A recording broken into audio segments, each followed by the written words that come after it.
into a tree and caught fire. So a lot to see in that area. Again, in Naperville, avoid Route 59 and stick with Book Road instead. We do appreciate all your calls on the WBBM Mercedes-Benz of Bend Estates traffic tip line, 855-780 Road. On the expressways now, the Eden's coming in 35, 17 out.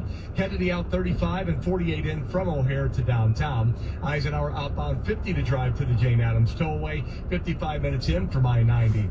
Stevenson going out 40 to the Tri-State, 52 to head out the 355, 42 inbound, and we're looking at the Dan Ryan at 35 out and 18 in. I-57 getting outbound 18, just a 3-minute delay. A slight delay on the Bishop Ford outbound from the Ryan to the Stony Island feeder. Standard delays on DuSable Lakeshore Drive and nothing major on your tollways yet. Next report, 408 News Radio 1059 WBBM. For your Friday, windy, sun and clouds today with a high in the mid-40s. Then we've got a touch of rain and snow moving in toward morning. Tonight's low of 34. Then mixed precipitation most of tomorrow, and then changing to snow early, just a dusting with a high of 37. 44 degrees now at 3:59. Featuring the news that matters and breaking news at any time. This is Chicago's news, traffic, and weather station. News Radio 1059 WBBM. Coming up in the next half hour on News Radio WBBM, Illinois senior U.S. Senator sticking by his decision to break ranks with his fellow Democrats and vote to end the government shutdown. This is Haley Hansen. You can soon ask the city of Chicago to help pay for a portion of your sidewalk repairs. Plus, the White House releases video of the deadly shooting of a woman by an ICE agent in Minneapolis, filmed by the shooter. The latest on that next from CBS News. Sports, the Hawks host the Caps at the UFC tomorrow. Bears host Green Bay in playoff action tomorrow. In business, I'm Tom Busby at Bloomberg with fresh record highs on Wall Street today after the Dow rose 238 points. The NASDAQ up 191, the S&P up 45. This is CBS News on the Hour, sponsored by Pfizer. I'm Jennifer Kuiper. The White House shares cell phone video. They don't of a stop UN walking. bill Didn't you see shooting them? Good by an ICE agent in South Minneapolis. Did you see them? Those people don't stop walking. You see that, right? He says, quote, "It's fine, dude. I'm not mad at you." And then, So much, big boy. Out car.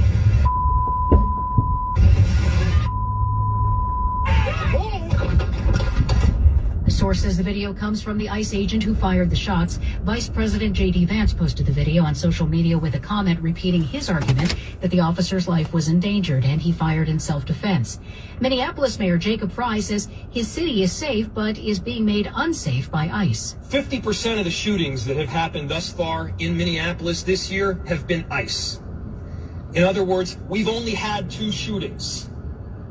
One of them has been ICE. He calls for transparency in the investigation that the FBI is conducting solely.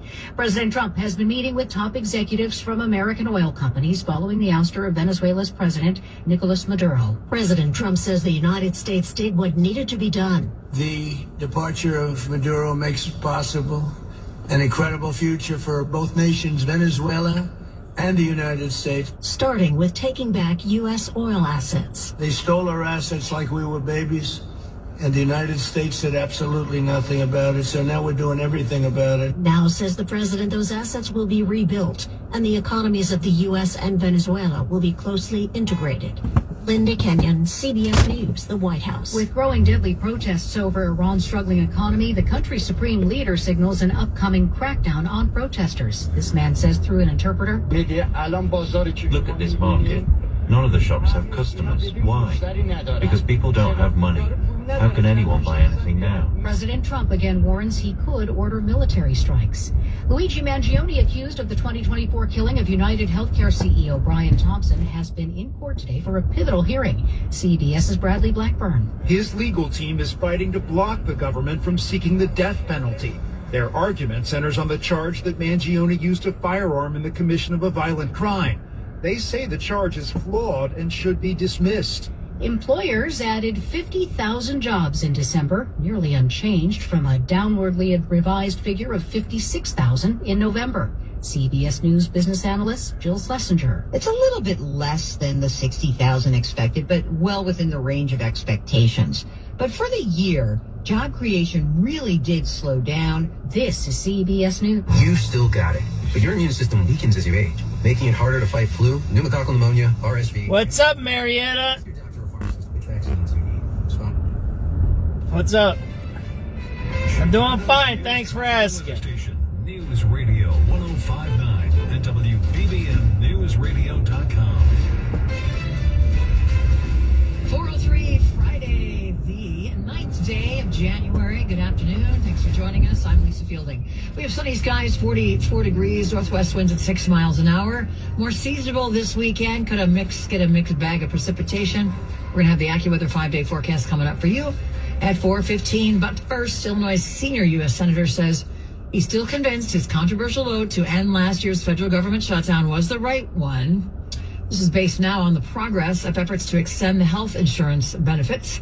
WBBM political editor Jeff Buchholz has our top story. Democrat Dick Durbin heard it from progressives when he crossed the aisle to join Republicans voting to end the shutdown in exchange for an agreement to vote on extending tax credits for 24 million Americans who buy insurance through the Affordable Care Act marketplaces. There's a long way to go for bipartisanship, but I think we took a step in the right direction. Now, Durbin says a House vote approving a 3-year extension of those credits shows that there is a serious bipartisan discussion, which was not happening during the shutdown. But the Senate's already rejected an extension once, and Durbin says he's working to get his colleagues to yes. There are about 12 of us, I'd say, involved, Democrats and Republicans, trying to put together that measure. He's hoping to find a bill that will clear a 60-vote threshold in the Senate. Jeff Buchholz. News What's Radio up, Ms. Edor? WBBM. Well, there was some record rainfall in some parts of the area last night, but not much snow would have, but that much snow would have, let's try that again. But how much snow would it have been if it was colder out?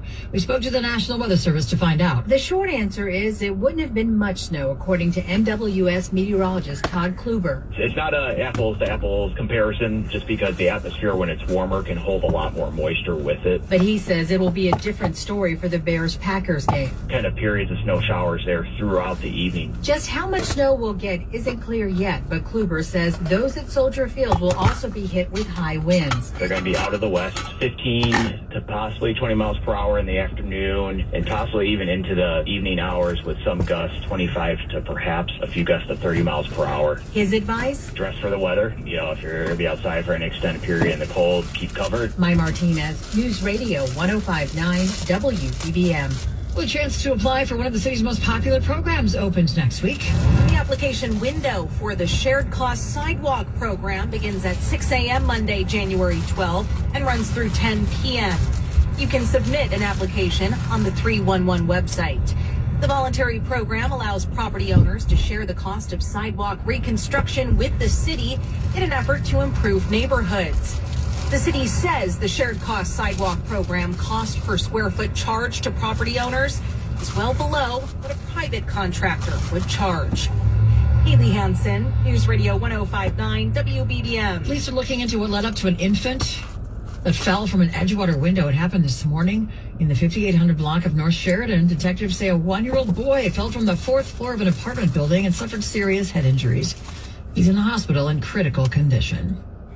The FBI offering a reward after a violent armed car robbery outside of a Chase bank. Federal authorities are asking for the public's help finding a suspect tied to a December 23rd shooting and robbery of an armored truck employee in a back parking lot of a Chase bank located near 43rd and Archer in Brighton Park. The FBI is offering $10,000 for information leading to a conviction of the suspects. The robbery happened just before 10 a.m. The man was wearing all dark clothing and a face mask. He fled in a bronze Hyundai Elantra with tinted windows. Mallory Vorbroker, News Radio 1059 WBBM. Meantime, a drug operation at O'Hare Airport ends with 2 women from California facing charges. It comes after authorities say they seized nearly 50 pounds of suspected cocaine. A drug-sniffing dog alerted agents to suspicious luggage, leading to the discovery. The Chicago Drug Enforcement Administration says 20-year-old Nancy Ramos of Huntington Park landed in Chicago Sunday from Los Angeles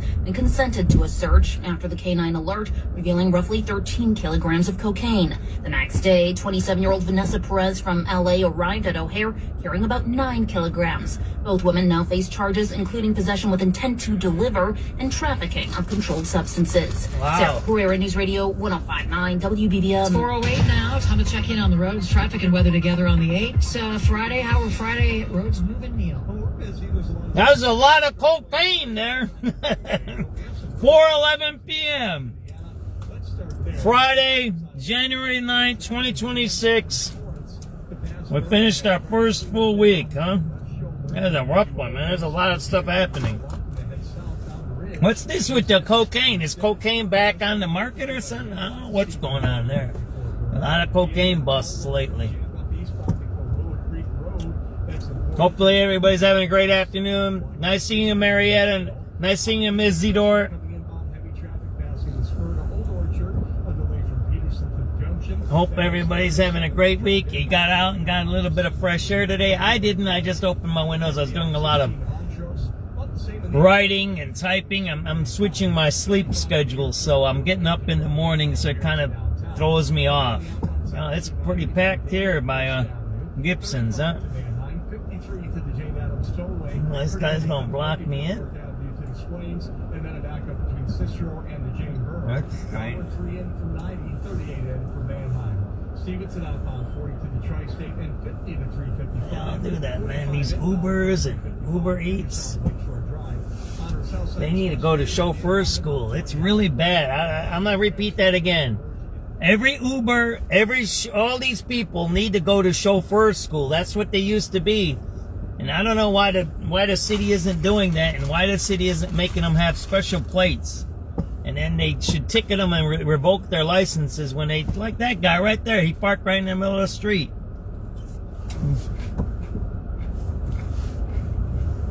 That guy parked right in the middle of the street. Right there. Didn't you see him? You're not supposed to do that. It's dangerous. You got traffic going both ways. You shouldn't do that stuff. That's if he would take the school and do it. And then what you do when the cop sees them, they revoke their license. That's how it used to be with the cabbies. They don't do that anymore. It's all destabilized. Auto here, 45 Wheeling, 39 Lakefront. On the market watch, stocks finish the week in the green. The Dow and the S&P 500 close at fresh record highs. It's 410. That first year in your new home matters. With preferred pricing, Redfin and Rocket Mortgage make them.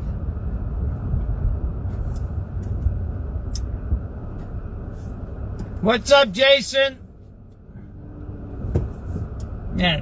You know, that's the point I made in my article today. I got to clean it up. I did it. I don't know what happened. It's got a little bit of too many words in it. I'm trying to get better at the writing.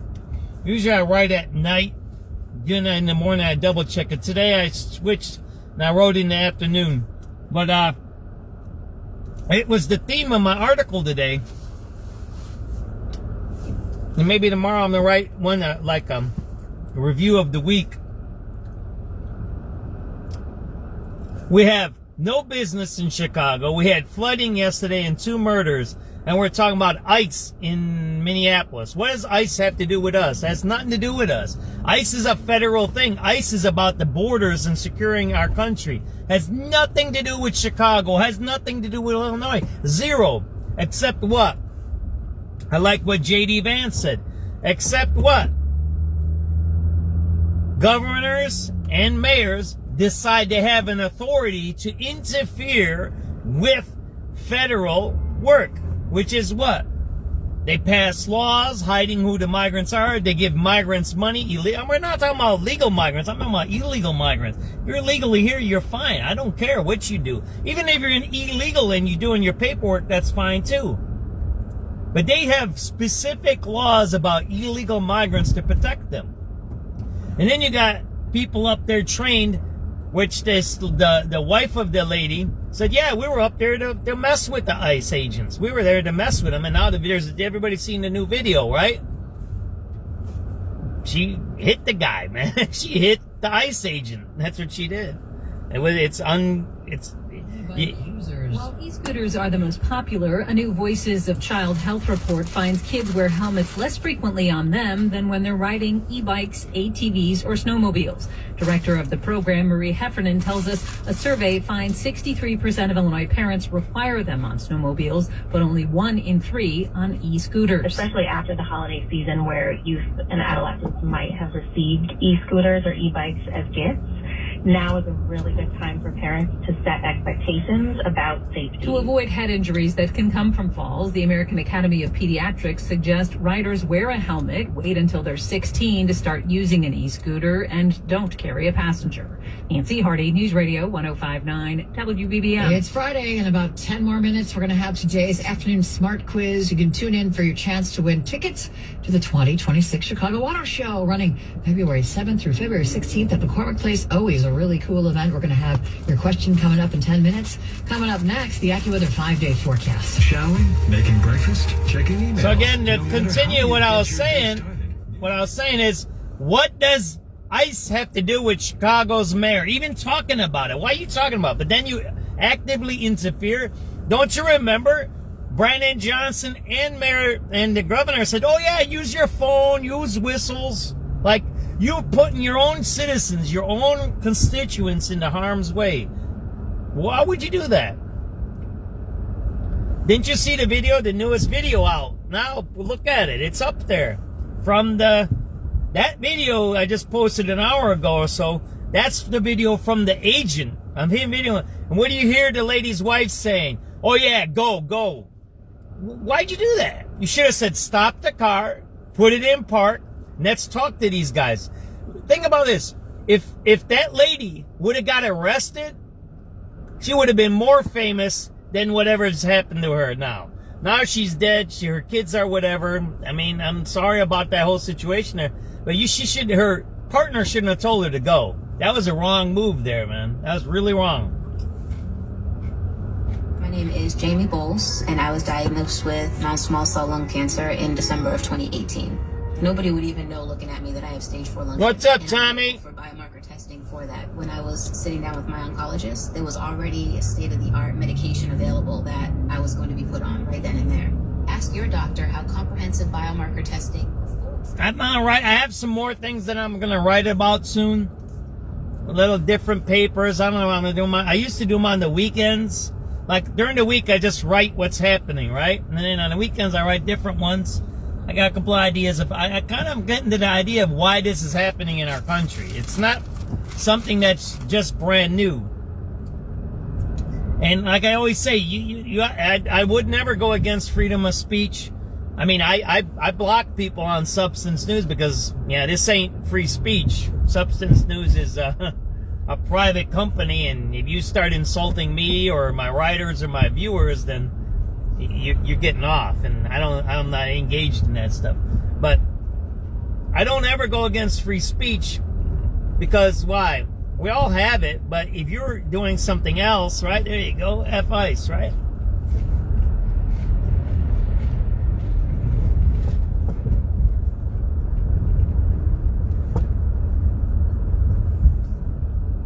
Cold Sunday, maybe a flurry early, then some sun, high 32. Not as cold into Monday and Tuesday. With a lot of sun on Monday, high 40, and then more clouds, maybe a shower Tuesday, high 44. It's 44 right now in O'Hare. It's 45 at Midway, 46 in Albany Park, 39 at the lakefront, going down to 34.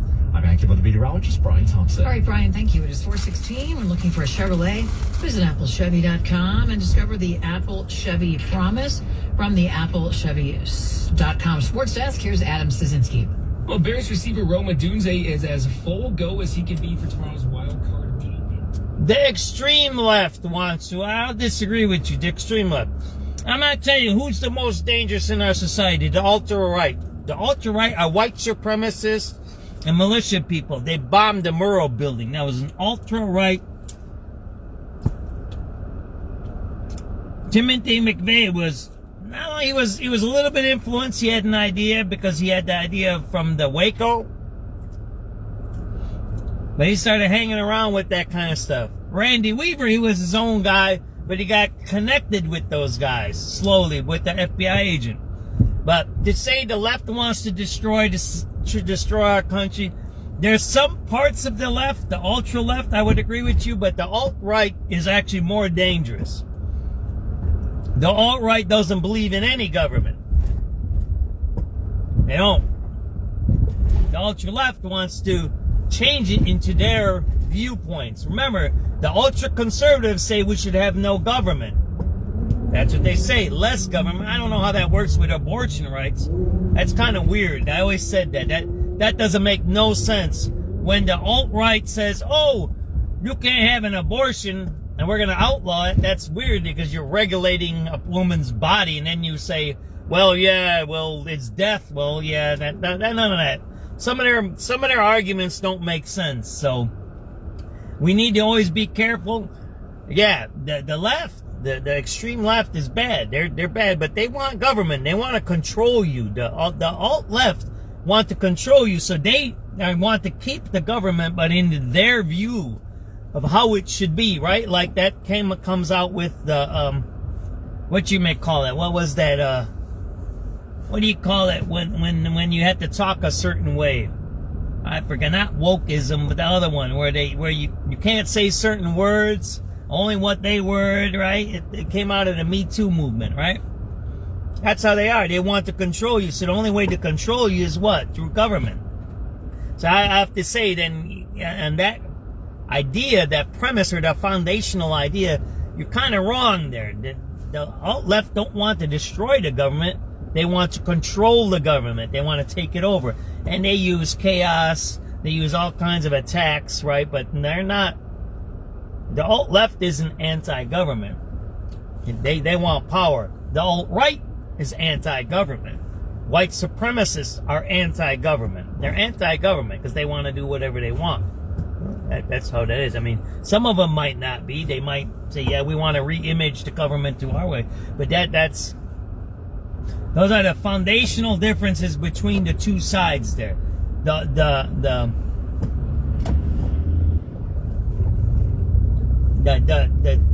you go to the extremes, right? And how those extremes think, there's ideas between. You can read these in the books. They have it all over. So, and we need to be careful of that, because the alt-right in our society, the right, extreme right, I'm talking about extreme right now. I'm not talking about Republicans or blah, blah, blah, right? I'm talking about the people who are on the fringes, right? The people are burning down buildings, busting into stuff, doing bombings, right? They're bombing, the ultra-right was bombing abortion clinics. Don't you remember that? Again, they bombed the Murrow building, right? That was a right wing. Timothy McVeigh was right. He wasn't left. That's the worst bombing in our society, right? Domestic terrorism. We need to be truthful here, right? And I agree. The left, the extreme left, is also dangerous, but they do it a different way. Again, they take over schools, they take over unions, they take over governments, right? That's how they do it, right? Where the right wing, they say, well, you know, we don't want that much government. We don't want to get rid of it. We want to cut it, right? That's the whole Doge idea, right? Cut government, right? We don't want regulations, so we can do whatever we want. So that's the kind of idea that, I mean, that's my view. That's my point of view. It can be somebody else's viewpoints are different, right? Yeah, that's the idea there. They tell you to stop. The first thing you do with a cop, if he tells you to stop, you put it in park, you put your hands up, right? You don't touch your steering wheel, and you don't reach for whatever you have in your car, and you let them give you the directions, right? That's all. It's easy, man. I've been stopped multiple times by cops. Sometimes I've been arrested. Sometimes I haven't been arrested. As an older guy that's been in the system, I've been in the criminal justice system, I kind of understand that stuff, right? Is there bad cops out there? Absolutely. Absolutely, there's bad cops out there that shouldn't be cops, right?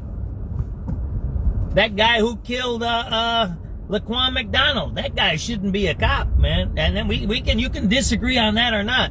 Shooting a kid 16 times, he was on PCP. That kid was doing bad stuff, right? Yeah, shooting a guy 16 times is bad. Or the guy Massey, the guy who shoots a lady with a pot of hot water. Yeah, I think that guy should be a cop there, man. So, you know, you can't just pick each side.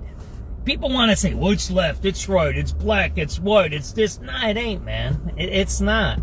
And there's bad cops out there. I seen cops doing cocaine deals. I seen cops do it in front of my eyes. I might have pictures of it somewhere. This is back in the 80s when I was on the north side.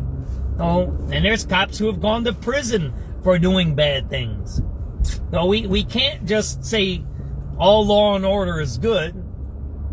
We got to say law and order is good as the people that are doing the work. Same thing with teaching. Same thing with government work. Same thing with the CTA bus driver. We generalize, which is, I do it myself. I generalize. I'm guilty of it. But when we come back to reality and we start thinking about things, we say, yeah, we need government, right? We need government. And you have to understand, and this is what I'll tell you guys. I understand the left. I was with them. I helped Karen get into power 20 years ago.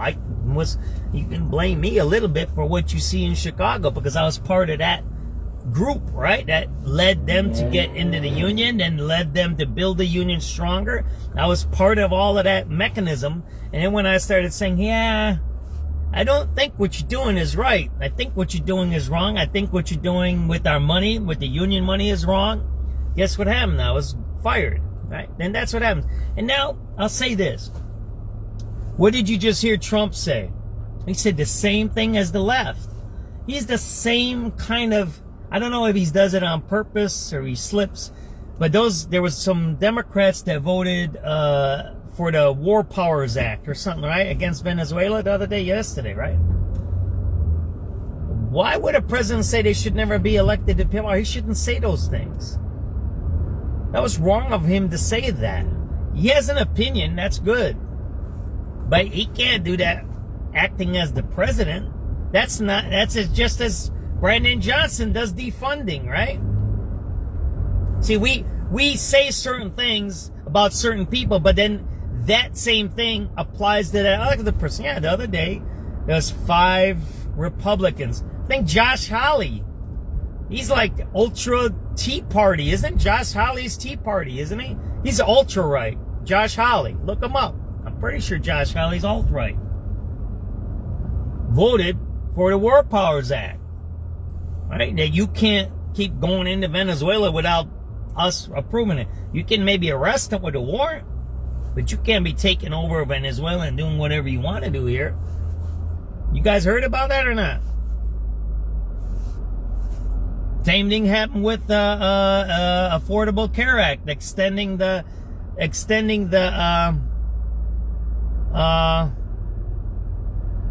payments, right? Didn't they just say? And he said, yeah, those Republicans, or I don't know, that one, the other way it went around. The Democrats voted for it, and I think Durbin voted with Republicans or something like that. Now the Dems are going against him too. So, yeah, I guess it is what it is. Those are the times we're in. We're in polarized times, but we need to be careful about that because in the end, these people are working for us, these government people, and they should be running the country, not playing politics. When you're running your political campaign, fine. But when you're in office, when you're elected to represent everybody. It's 4:30 now coming up, so let's listen to the local news. Usually they do more local news at 4:30. We'll see what's going on. As I say, I haven't looked into the arson there on Ida B. Wells yet. I haven't had time to. I'll have to get some paperwork on it. I'm going to look for the radio calls and see what happened with that. A couple of murders happened yesterday. A teenager got killed. So we have the regular crime happening in Chicago, and I don't think they're addressing it. That's my viewpoint. Let's listen to 4:30 News.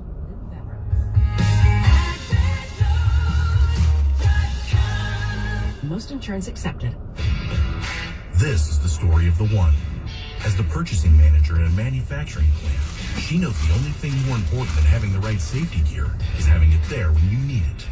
That's why she partners with Grainger for auto reordering, so her team members can count on her to have cut-resistant gloves on hand, and each shift can run safely and efficiently. Call 1-800-GRAINGER, click Grainger.com, or just stop by. Granger, for the ones who get it done. Taxes was feeling so stuck. Sitting in traffic, squeezing into a parking spot, all to squeeze in getting tax help during your lunch break.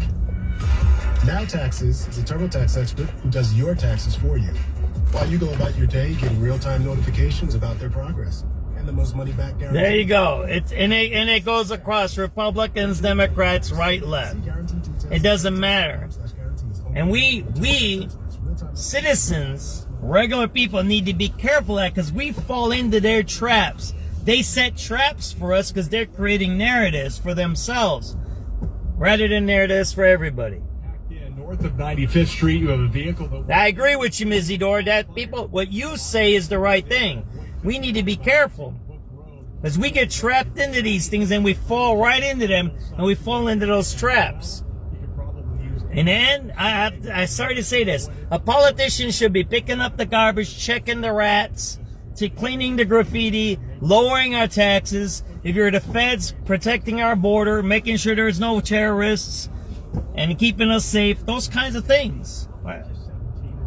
We need to get back to that, what each government agency does for us, right on these political people. 55 to drive in, 28 if you're coming in off the junction. On the Eisenhower outbound, 36 to Mannheim, 54 minutes to the Jane Addams Tollway. Pretty heavy from Ashland to before First. Delays coming in before St. Charles Road to Harlem Avenue and Laramie into downtown.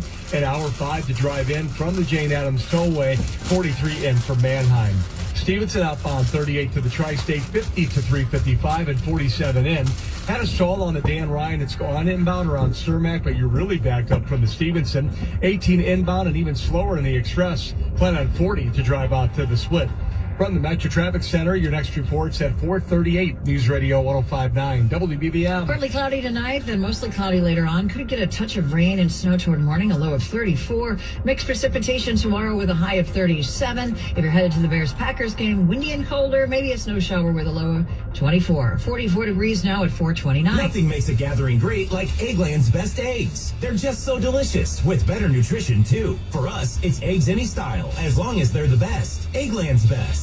Hey, it's Mai Martinez. Winter weather bringing you down? How about brightening things up with a fresh coat of paint at home? That's what I'm doing with the help of CertaPro painters. They offer free estimates, and with more than 70,000 five-star reviews, I know I'm in good hands. Each CertaPro painter's business is independently owned and operated right here in our community. Schedule your free estimate online at CertaPro.com. That's Certa with a C. When choosing a painting professional, the choice is simple. When I write Choose about happy. flowers Choose and CertaPro cool painters. stuff, people don't comment. Chicago's news, traffic, and weather station. When I write News about Radio good stuff and 105.9 flowers WBBM News and Radio good feelings, people don't comment. 4:30, good afternoon. I'm Lisa Fielding. Here are the top stories on News Radio WBBM. I'm Mallory Vorbroker. Illinois is joining a lawsuit aimed at keeping child care funding flowing amid a federal crackdown. A Southwest Side high school cancels classes and after-school activities after someone phoned in a bomb threat. This is Sarah Herrera. One city, two fan bases, and one very loud weekend ahead with the Bears hosting the Packers. Plus, Minnesota leaders are fighting to gain access to the federal government's investigation into this week's deadly shooting of a woman by an ICE agent. Sports talks at the UC this evening to take on the Caps in business. A couple of fresh record highs on Wall Street today after the U.S. unemployment rate fell last month. The Dow today up 238 points, 0.5% higher. The Nasdaq up 191, the S&P up 45. I'm Tom Busby at Bloomberg. Cloudy, 44 degrees at 4:31.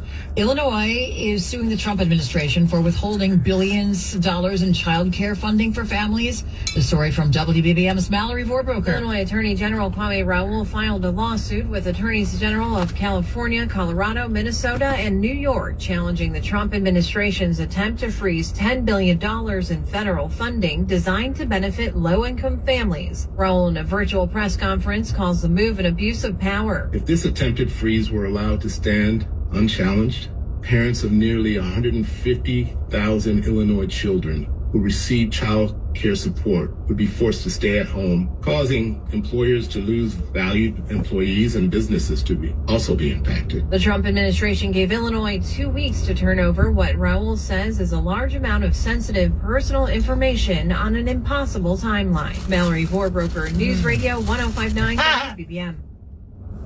Illinois' senior U.S. senator says the current effort to restore health insurance tax credits proves that a controversial vote he took last year was the right one. Democrat Dick Durbin voted with Republicans, as you may recall, in the Senate last fall to end the nation's longest ever government shutdown, but in exchange for an agreement to vote on extending tax credits for millions of people who buy insurance on the Affordable Care Act exchange. Today, he said the progress toward restoring those credits shows his approach is paying dividends so far. Now we have the House Republicans joining with the Democrats for a bipartisan solution, which I would support, and I voted for them. But we know that we have to do something different in the Senate to get 60 votes together. And he says he's working with a group of about a dozen Senate Republicans and Democrats to find common ground.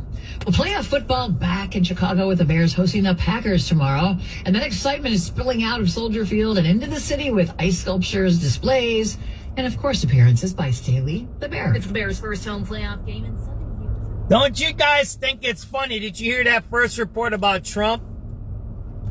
Where it says, I'm cutting your funding off if you don't give me these documents. And what does Kwame Raoul say? Oh, well, yeah, we don't have those documents. Wait, so you're giving billions of dollars to people for aid for children, and you say it's sensitive. So first of all, he says it's sensitive information. So you have it, and then you say it's too much, I can't give it to you that fast. So how do you know it's sensitive? See how they lie? They lie right in front of our faces. Kwame Raoul lied. He says it's sensitive information, and we can't give it to you because it's too much. Well, how do you know it's sensitive? That don't make no sense, right? So he's lying. That's how you catch people in a lie. Anyone who has children knows to catch children in lies. You know how that is. So let's listen a little more to news, right? Shows the officer walking up on the SUV, and the moment before he starts firing those shots up until the part where he does open fire, killing Renee Good. And it's hard to make out. Some of the audio is a little bit garbled. You can hear and see some of the interaction there. The new evidence comes in as a Minnesota prosecutor is calling on the public to send their videos of the incident directly to local investigators. Executives from major oil companies are meeting with President Trump today. Natalie Brand has the latest. The administration has emphasized that this is a key part of its strategy, trying to rebuild Venezuela. CBS News has learned that executives from more than a dozen big oil and gas companies will be meeting with President Trump as he tries to encourage them to reinvest in Venezuela and build a new modern oil infrastructure there. The White House is looking to quickly secure $100 billion in private funding to revive the country's ability to fully tap into reserves of petroleum. A new poll finds that many Americans say the U.S. should be the moral leader of the world, but fewer people believe that is actually the case. God bless America. Across the political spectrum, 61% of Americans in the survey say the U.S. should be the moral leader of the world, but just 39% believe that it is. That's down from 60% who told a similar 2017 poll the U.S. is a moral leader. The survey finds that nearly half of Americans of all parties think the U.S. should stay out of other countries' affairs. Allison Keyes, CBS News, Washington. There was another process and evidence hearing in New York for 27-year-old Luigi Mangione. He's the man, of course, charged with shooting and killing United Healthcare CEO Brian Thompson in December of 2024. Luigi Mangione walked into court with shackles around his ankles, wearing a tan prison jumpsuit with his team of defense attorneys. They pleaded with the judge to have the death penalty completely tossed out, with a major fight being around the journal that was confiscated from Luigi when he was arrested at McDonald's in Altoona. No trial date has been set just yet, but the judge suggesting that jury selection could begin as early as September 8th, and a trial could start this year in late fall or early winter. Mary Lynn Buckley for CBS News, New York. Dear Evan Hansen is an original story about a lonely teen, a small lie, and the search for love. It's 4:39 p.m. It's 48 degrees out. we have a playoff game here in Chicago tomorrow night between the Bears and the Packers, and you see no one in our downtown. You see 0 people. There's no one here. It's a Friday night.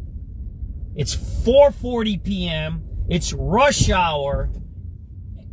We're 24 hours away from a playoff game. And what do you see? See no one in our downtown. Look at that restaurant. That's a Capital One Cafe. It's empty. See that there? It's empty. That's an empty store. See that? The Champs? There, where you would figure that would be packed with people going and getting souvenirs, right? That's a sports store, Champs. There ain't nobody in there.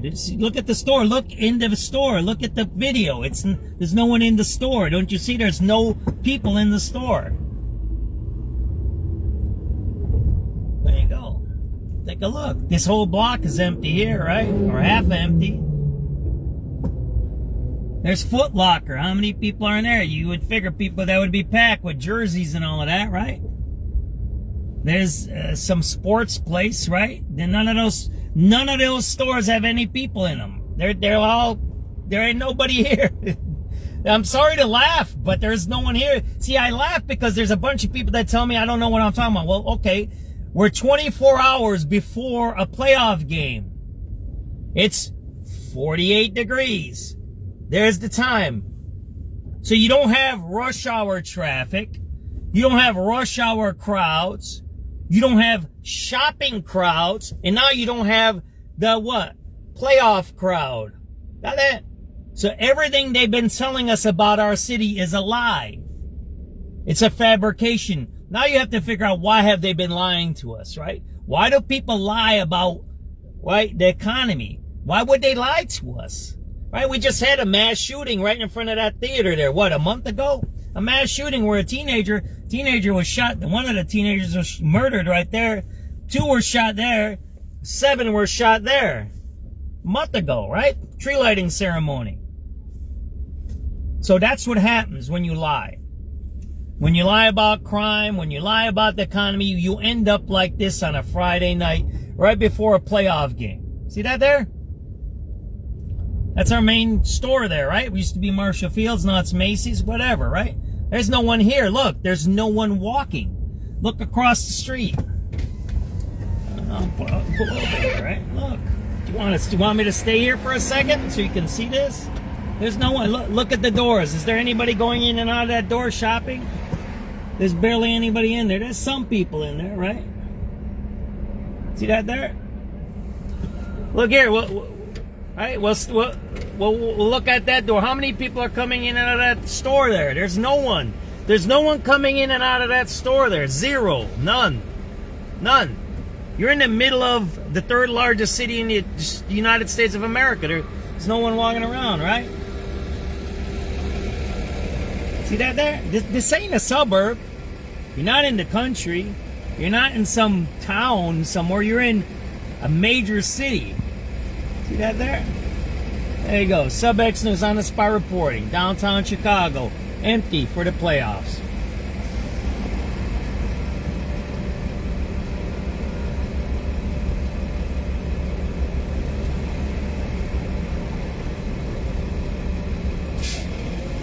Downtown Chicago empty, and we have a playoff game tomorrow.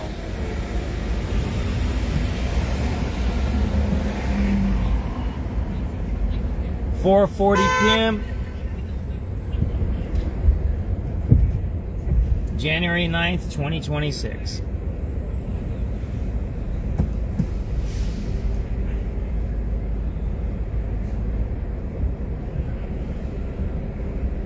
With the meteorologist Brian Thompson. Stocks a new record. Beautiful. I got my windows open. Dow up 240, S&P up 45, and the Nasdaq had 191. It is 441. Well, today is the release of the movie Bulls. It's a comedy about darts, filmed in Michigan City. Dan Meyer was an actor 20 years ago when he wrote the screenplay. His first, he had hoped to act in the film with friends, and it gained some traction. There was interest in making the film with famous actors, not Dan and his friends. All my friends that I wrote it for ended up being way more famous than the people that they wanted to do it originally. Originally it was me and Paul Rudd, and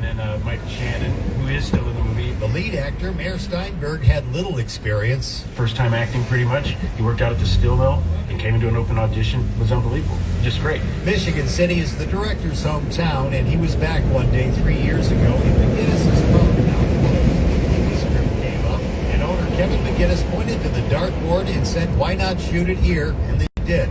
The film is about two brothers who own a struggling bar. They play on a mediocre dart team and get a chance to play in the World Championship. The title, Bulls, is short for Bullseye. Everybody just hit a home run. Mike Krauser, News Radio, 105.9 WBBM. And a rare copy of the comic book that introduced the world to Superman, who sold for $15 million. Wow. Action Comics #1, which sold for 10 cents when it came out in 1938, marks the beginning of the superhero genre and stands among the most valuable comic books in the world. It's estimated that there are only about 100 copies that still exist today. That's what an Uber driver does, right? You just seen it. Kids on AM 780. You seen that Uber driver, right? You just seen how he messes up the traffic. Didn't you just see that? He stops right in the middle of the road, picks up a passenger. He doesn't go for it, and then he goes from the left lane, turns right. You just seen the Uber driver do that, didn't you? I've been saying that. Come on, everyone. You're almost there. The nights when you need us most. Mom, I don't feel good. And every moment in between. All of that counts if the city doesn't enforce basic rules and basic laws. Same thing with vagrancy. Same thing with homelessness. We're going to stop at the homeless area by Ida B. Wells. Then they get attacked by people because there's left and right polarization, right? Illinois.com to see the steps you'll need to take to renew your coverage. And with nearly 90 years of experience, you can expect personalized guidance throughout the process, helping you stay covered into 2026 and beyond. We thank you for trusting us on your health and wellness journey through it all. Visit standbyouillinois.com or call 866-575-2583 to renew your coverage today. Hola, amigos. It's the big noise, Brad Evans from BetMGM Tonight. Listen Monday through Friday starting at 6 p.m. Eastern on Westwood One Sports as we cover the biggest sports stories from coast to coast. Get insights on the NFL playoffs, college basketball conference races, and more. Download the Odyssey app now and listen from anywhere. BetMGM Tonight, live and interactive, presented by BetMGM. Tune in, Chimuelos. And welcome back to Winter Hack Radio, the place for clever hacks to survive the season. Icy driveway? Well, try spreading sand or birdseed to help with traction. Snowy puppy paws? Well, grab a whisk, brush it off, done. Catch COVID-19? Well, just get one. Actually, there's no hack for COVID-19. But if you test positive, prescription medications for COVID exist. Ask your doctor if they're right for you. Visit PfizerForAll.com to learn more. Sponsored by Pfizer. Get organized and save big money with Decoded Closets at Menards. Decoded Closets can be installed in any room, from home offices and laundry rooms to walk-in or reach-in closets. Use the You Create Closet Planner, available in-store or online, to design a decoded closet system that maximizes your... See all the empty parking spaces? Look, it's 4:46. 4:46 p.m., January 9, 2026. Look at all the empty parking spaces. We have a playoff game tomorrow. We should be packed, right? What are you doing beeping at me, bro? And then they beep at people, man. These Ubers are weird, man. I gotta upload some. There's a video of a car being torched, an ice car. Just happened in Pennsylvania, right? I gotta post it up for you guys, right? Vehicle associated with ICE operations in Pennsylvania, torched.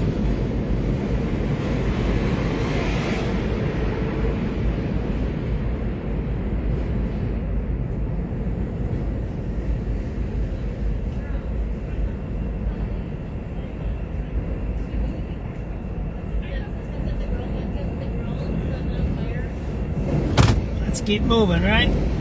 There ain't nobody here, don't you see that? I mean, I don't know how many videos I need to make of this. I've been saying this for 3 years. I was attacked by left-wing liberals, white people, white men are my worst attackers. Everybody knows that. White men are there, man. That whole store is empty there. White men. Right, there you go. They're my worst enemies, and I'm white. There you go, look. Because they're schemers. They're the scheme heads. They're the schemers that are real estate and developers. Right, look at that. The whole area is empty there. See that there? Scheme heads, I call them, right? She's walking all over, man. Then she looks at you, right?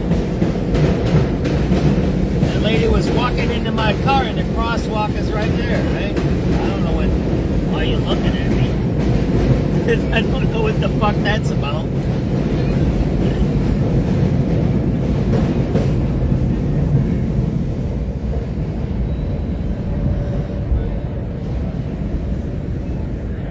Which is awesome, and it's what makes it such a special place. But that being said, we want to build our own history here, and we have a chance to do that here coming up on Saturday. It'll take everything they've got. NFL interception leader Kevin Byard, a veteran of 8 playoff games, lays it out. After this game, every player should be not only physically exhausted, but mentally exhausted as well, because obviously a team that you've played, it's about to be our 3rd time playing this team. We should be locked in on every single play, every situation. You should be just as mentally tired as you are physically tired. And it will take everything the crowd can give, at least as much noise as the Soldier Field faithful gave just 3 weeks ago in the Bears' overtime division-sealing victory over the Pack.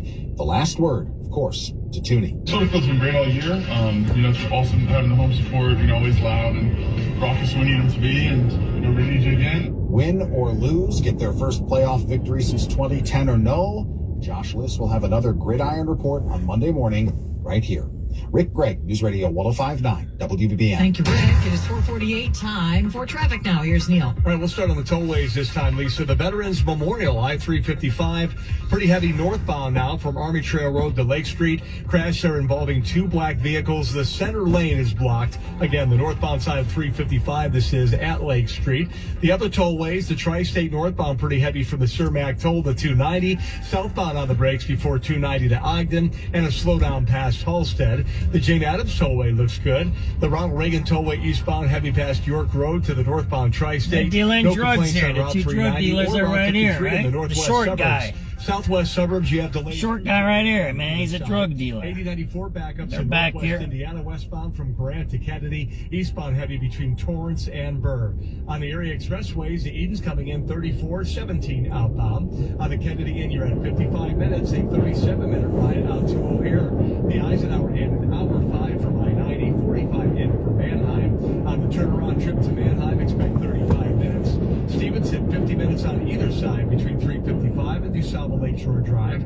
On the Dan Ryan, 37 out, 25 minutes inbound. If you're on the inbound Ryan, stick with the local lanes, a little heavier in the express lanes. Travel time on 57, 18 minutes in, 15 going out. 18 on the outbound side of the Bishop Ford. DuSable Lakeshore Drive is pretty heavy southbound before Michigan to Chicago. Delays in Grand Park and 53rd to 57th. Northbound heavy Roosevelt to Monroe and Navy Pier up to Chicago Avenue. Your next report, 4:58, News Radio 105.9 WBBM. WBBM AccuWeather under a partly to mostly cloudy sky tonight. There could be a bit of rain or snow toward morning, a low 34. Will snow at times tomorrow, which could be mixed with rain early. That will tend to wind down by around midday. Snow could accumulate a coating to an inch, and then a leftover snow shower into the afternoon with a mostly cloudy sky, high 37. And there could be a snow shower, too, for the Bears game tomorrow evening. Temperatures during the game near 30. AccuWeather real field temperatures, though, in the teens with a gusty wind. 44 at O'Hare right now, 45 at Midway, 46 at Albany Park, 39 at the lakefront, going down to 34. I'm AccuWeather meteorologist Brian Thompson. Chicago's only station dedicated to news around the clock. News Radio 105.9 WBBM. 4:51, the elections of 2026 will test the political ambitions of Governor Pritzker on multiple fronts. Governor Pritzker is running for a 3rd term in Springfield, and even though he hasn't made a formal announcement, he told Meet the Press over the summer he hasn't ruled out to run for the Democratic presidential nomination in 2028. WBBM political editor Jeff Buchholz tells At Issue the governor has been building his national profile through multiple TV appearances. I know he's been on Colbert. I think he's been on Kimmel a couple of times. He's been on The View. He's doing what he can to introduce himself to a national audience. We talk about the year ahead in politics with political editor Jeff Buchholz this weekend on At Issue. You can hear the conversation Sunday at 9:30 a.m. and 9:30 p.m.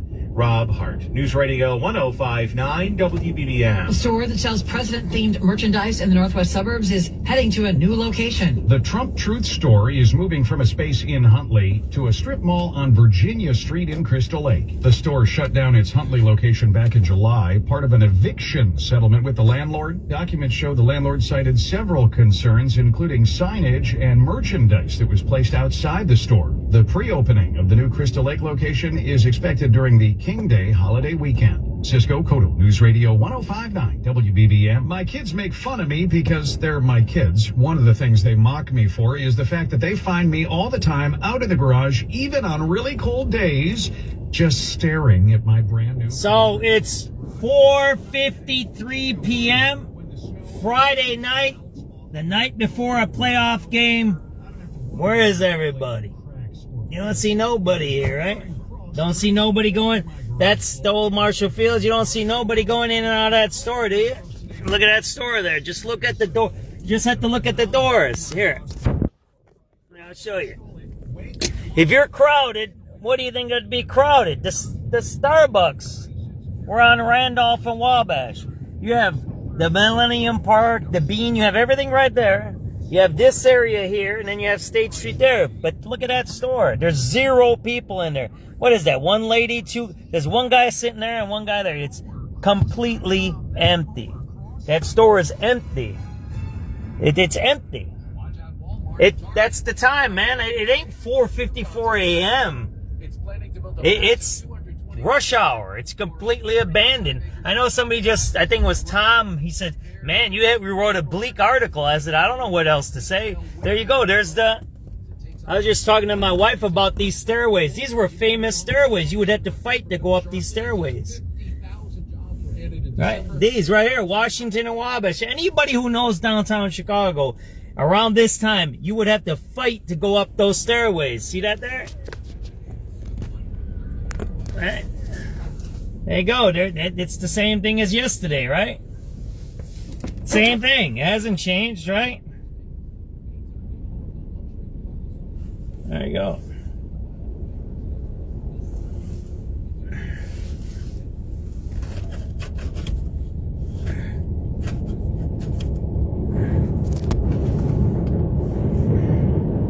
There you go. Now it's Friday, January 9th. Rush hour, Friday, January 9th. The night before a playoff game between the Bears and the Packers. We're at Washington and Wabash. Again, there's no one on these staircases. No one. 0. It's abandoned. It's completely empty. Look at that. There's no one on these CTA staircases. One lady just went up. See that there? Anybody who knows this intersection will tell you. At this time, you couldn't get up the staircases sometimes. See that there? This has 6 staircases to get into this station. Why do you think they had 6 staircases? There you go. There's no one on that staircase. See that there? Look. There's one lady right there. That's it. 2 ladies. And there was another one on the other side. There's nobody there. There's a couple of people there. The staircase, you couldn't come down or up. Whatever direction it was, it had to go that way. It was packed. It would be so many people on that staircase, it would be almost dangerous. That would be a packed staircase. Same thing there. Again, that's the time, 4:56. There's no one here. There's no one in downtown Chicago. There's no one here. There you go. There's a store that's empty. That guy, I think they were robbed, or that guy was robbed. I don't remember. When you get robbed, you don't want to have a store here, right? Jewelers Row, empty. So there you got those staircases, and then you got these staircases here. You see that? That's coming down. It wouldn't be full coming down today, right? Or right now in rush hour. But there you go. See that? Closed. Right? Closed for business. There is no business here. There's no one in that place. Look at that. It's a playoff weekend. Playoff is less than 24 hours. There's no one here. There's some more traffic here. I think there's a hotel or something over here by Miller's, right? But this should be packed with people, whether it's a Friday, whether it's the playoffs, whether it's 48-degree weather. January 9th, 2026, Friday, rush hour.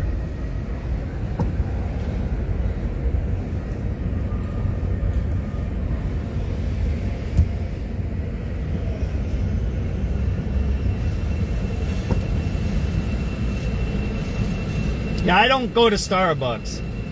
I don't remember when's the last time I bought a Starbucks coffee. But still, it's the place where people go, right? Because it's like a McDonald's for coffee. All right, we're going to listen to 5 o'clock news. Going east or west. In northwest Indiana, just some backups on 8094. Eastbound from Torrance over Burr and westbound past Grant to Kennedy. Next report, 508 News Radio 1059 WBBM. For tonight, partly cloudy early, then mostly cloudy late. A touch of rain and snow toward morning, a low of 34. Mixed precipitation tomorrow. All snow early into tomorrow night, though. Only a snow shower predicted with a low of 24. 43 at O'Hare, 40 Aurora, 43 in Romeoville. We have 38 along the lakefront. Featuring the news that matters and breaking news at any time. This is Chicago's news, traffic, and weather station. News Radio 1059 WBBM. Coming up in the next half hour on News Radio WBBM, child care providers and parents are sounding the alarm about the Trump administration's decision to freeze $1 billion in child care funding to Illinois. This is Haley Hansen. The LaGrange Board of Trustees will soon consider a controversial proposal to demolish a 120-year-old building. And Vice President Vance posts video of the deadly shooting of a Minneapolis woman by an ICE agent filmed by the ICE agent. The latest on that coming from CBS News. Sports, Blackhawks host the Caps at the UC. I'm Tom Busby at Bloomberg with fresh record highs on Wall Street today after the Dow rose 238 points. The NASDAQ up 191, the S&P up 45. 5 o'clock. This is CBS News on the Hour, sponsored by Pfizer. I'm Jennifer Kuiper. Another video of the fatal shooting of a woman by an ICE officer has been made public, this time seemingly from a video by the officer himself. No comment on it from Minnesota officials. CBS's Usher Qureshi in Minneapolis with more on the video, which some may find disturbing. Vice President J.D. Vance reposted video from another angle. CBS News independently obtained the cell phone video taken by the ICE officer who shot Renee Good. I'm not mad for it. That's Good inside the SUV and her wife outside the vehicle talking to the ICE officer before the shooting. I said go get yourself some lunch, big boy. Okay. Another officer orders Good out of the SUV and she starts to drive.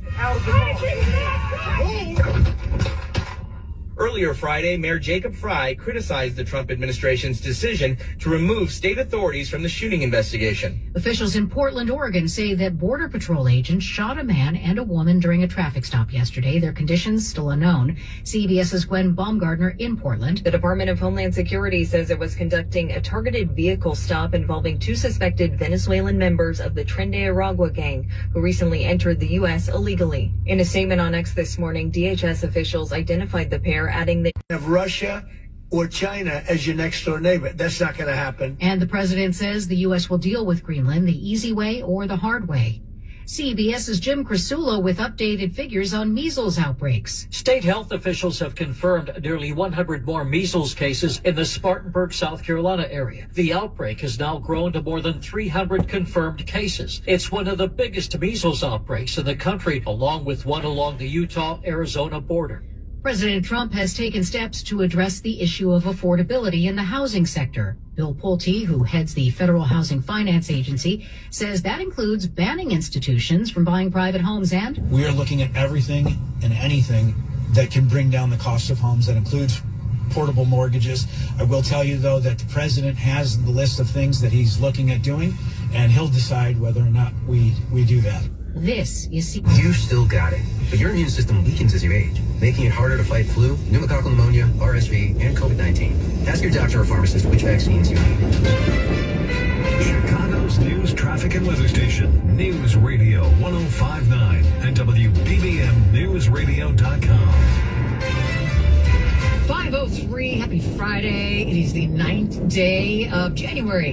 Good evening. Thanks for joining us tonight. I'm Lisa Fielding. Cloudy skies, still relatively mild temperatures right now. Temperatures in the 40s. We have 43 at O'Hare right now. Tonight could get a touch of rain and snow toward morning. The AccuWeather 5-day forecast, including if you're headed to the Soldier Field, what it's going to be like tomorrow for the Big Bears, Packers game, all that coming up at 5:15. But first at 5, child care providers and others are sounding the alarm about the Trump administration's decision to freeze $1 billion in assistance for Illinois families. WBBM political editor Jeff Buchholz reports that providers are already feeling the effects of the decision. We started getting calls just when the rumor was out that it might happen. And April Janney from Illinois Action for Children says those calls have not stopped from providers and from parents worried that they could have to choose between childcare and their jobs. Grace Araya is CEO. Our state did not vote for this president. And so now President Trump has said the children must pay the price. He praised State Attorney General Kwame Raoul for joining a lawsuit to get the money restored and said he'll work in Congress to do what he can.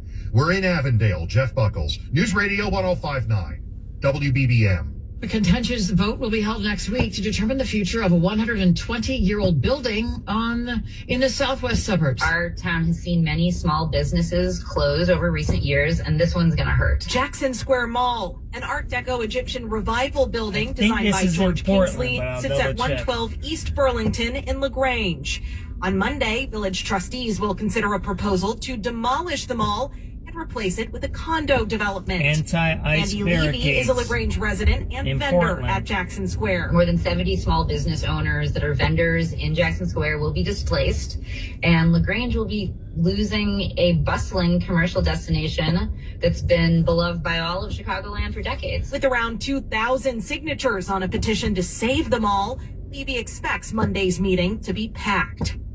Haley Hansen, News Radio 1059, WBBM. An investigation underway after a container of gas was found at a CTA Blue Line station. Just hours ago, a large emergency response was seen at the Washington station on Dearborn.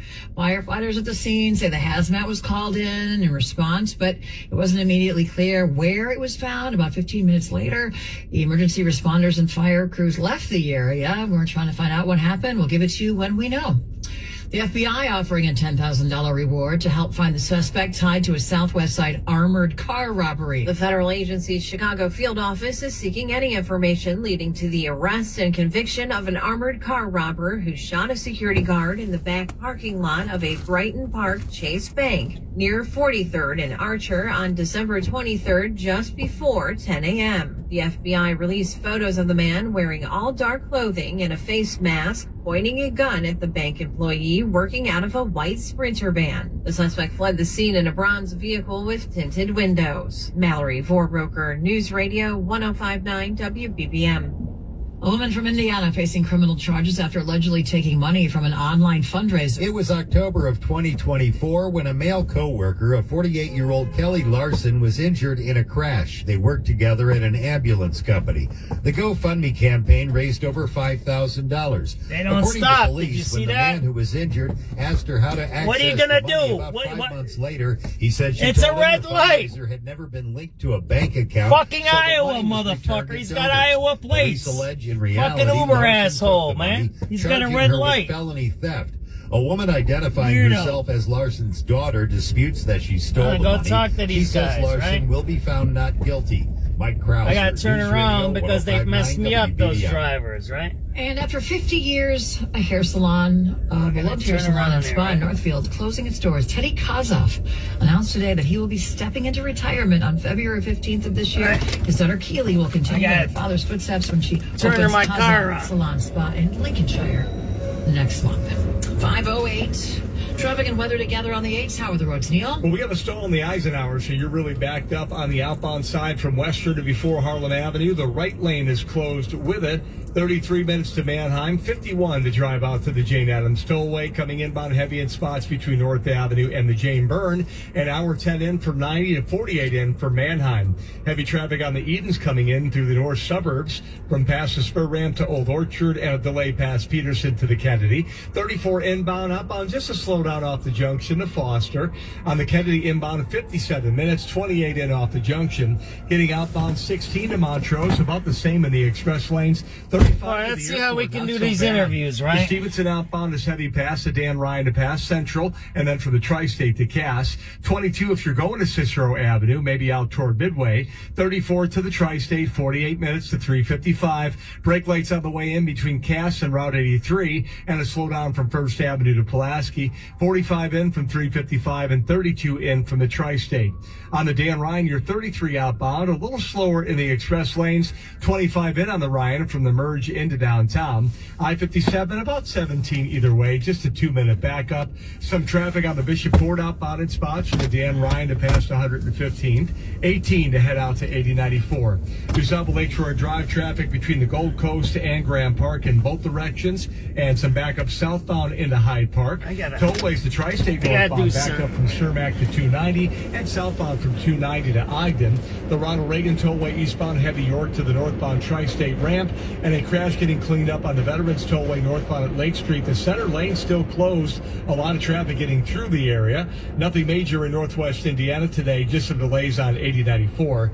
From the Metro Traffic Center, next report 518 News Radio. My backup camera is bad. Partly cloudy early tonight and mostly cloudy later. A touch of rain and snow toward morning, a low of 34. I gotta clean my camera. Precipitation quickly changing to snow early, mostly cloudy and breezy in the afternoon with a snow shower. Not much accumulation though, with a high of 34. Looking ahead to tomorrow night, if you're headed to Soldier Field or outside, windy and colder, maybe a snow shower with a low of 24. 43 at O'Hare, 40 Aurora, 38 Lakefront at 510. Remodeling your kitchen used to be a massive headache. Weekends were consumed by never-ending trips to tile shops, cabinet makers, countertop and plumbing stores.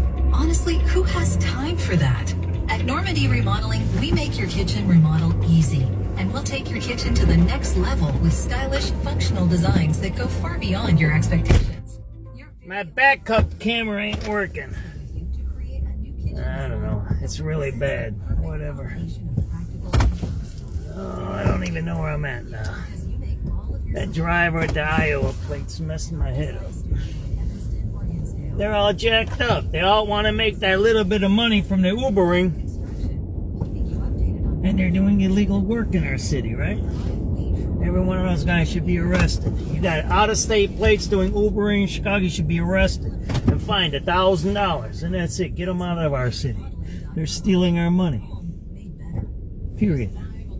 If you're from the suburb doing Ubering in Chicago, you should be arrested too.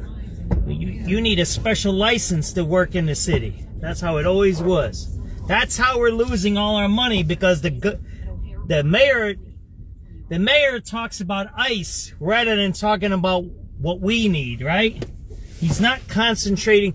Do you see what I mean? If he just does that, makes the Uber drivers get licensed and regulated by our city, we could make some money, but he doesn't. That's the point I'm trying to make here. Instead, he's talking about things that don't make sense, right? So we're going to see what's going on here. I don't know if they want to talk to me, right? We'll see.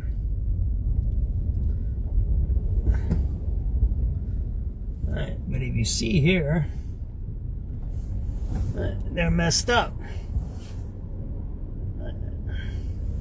I don't know where I can park, because it's pretty busy right now.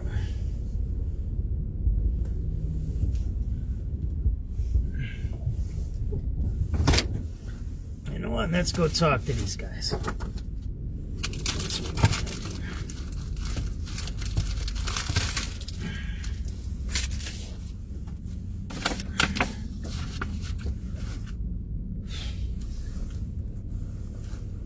We're here going, and we're going to check out what happened with these guys, right?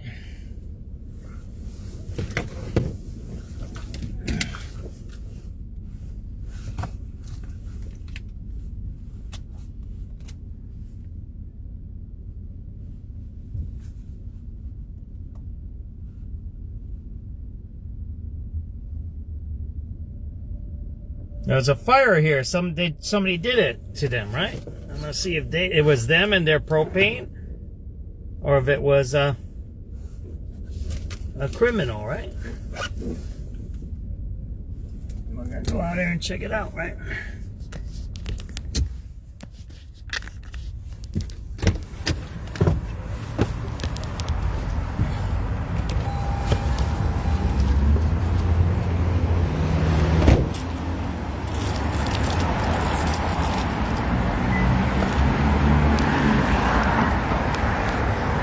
See, right? Somebody was burning stuff here, right? Gotta turn off my lights.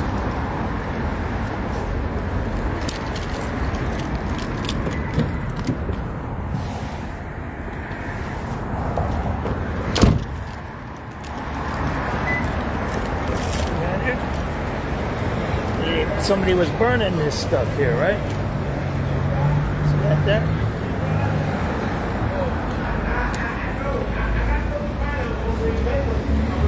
See that there?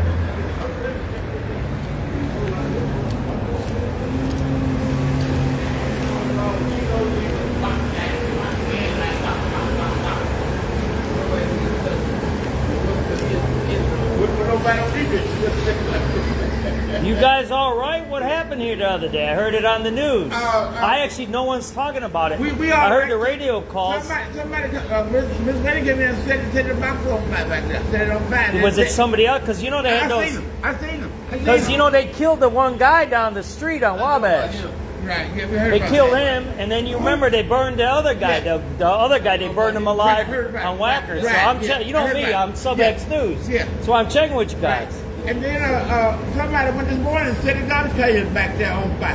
Who is it? Is he kids? What is it? It's a man. It's a Venezuelan. He's Venezuelan? Yeah, he's a drug addict. He's a drug addict.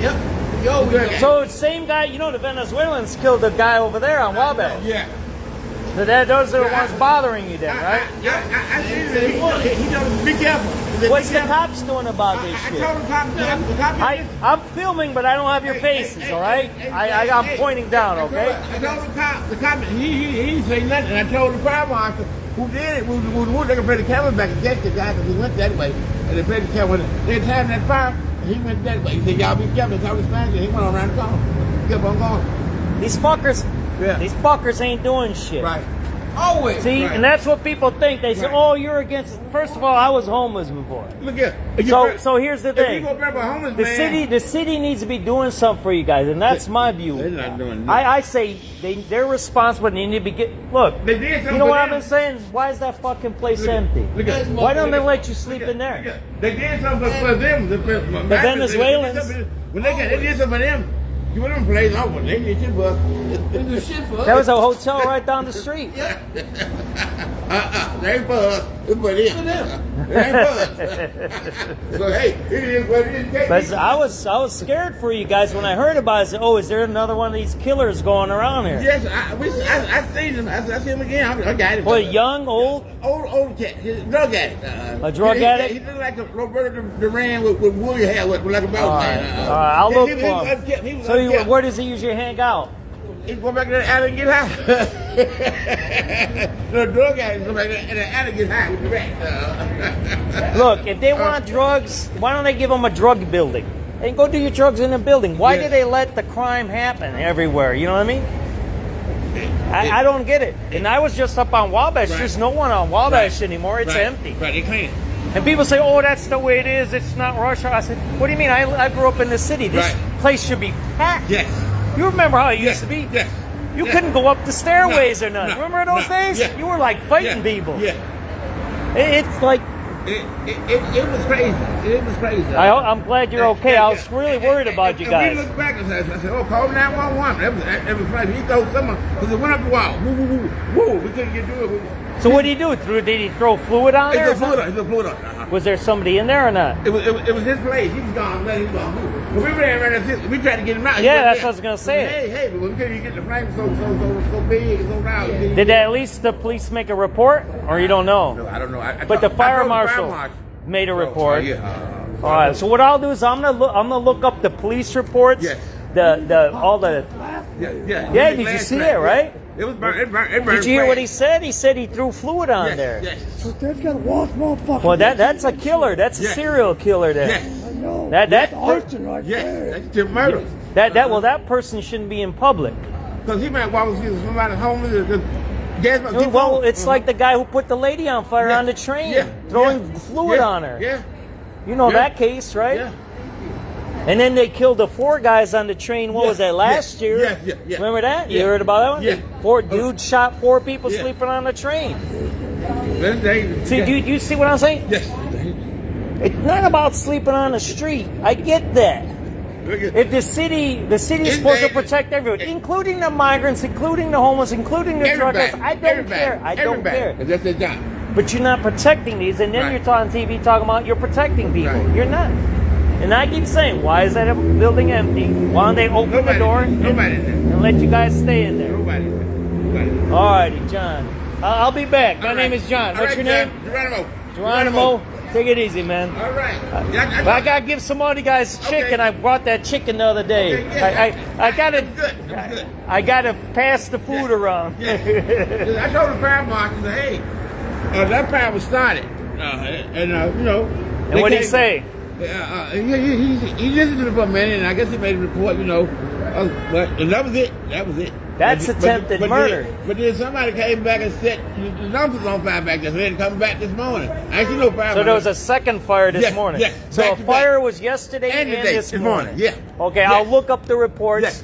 And what I'm going to do is the reporter, I'm going to try to figure out what they're doing, and I'll start questioning the fire marshal. Right. And I think this is what you said. If someone was sleeping in there, it might be dead. That's attempted murder. That's why he sleep there. Because you don't know if there's somebody sleeping in there. We ran there. We hope we out of there because it got so bad we couldn't even get up on it. We couldn't get up on it, so it spread. And he was lucky he wasn't in there. He wasn't in there.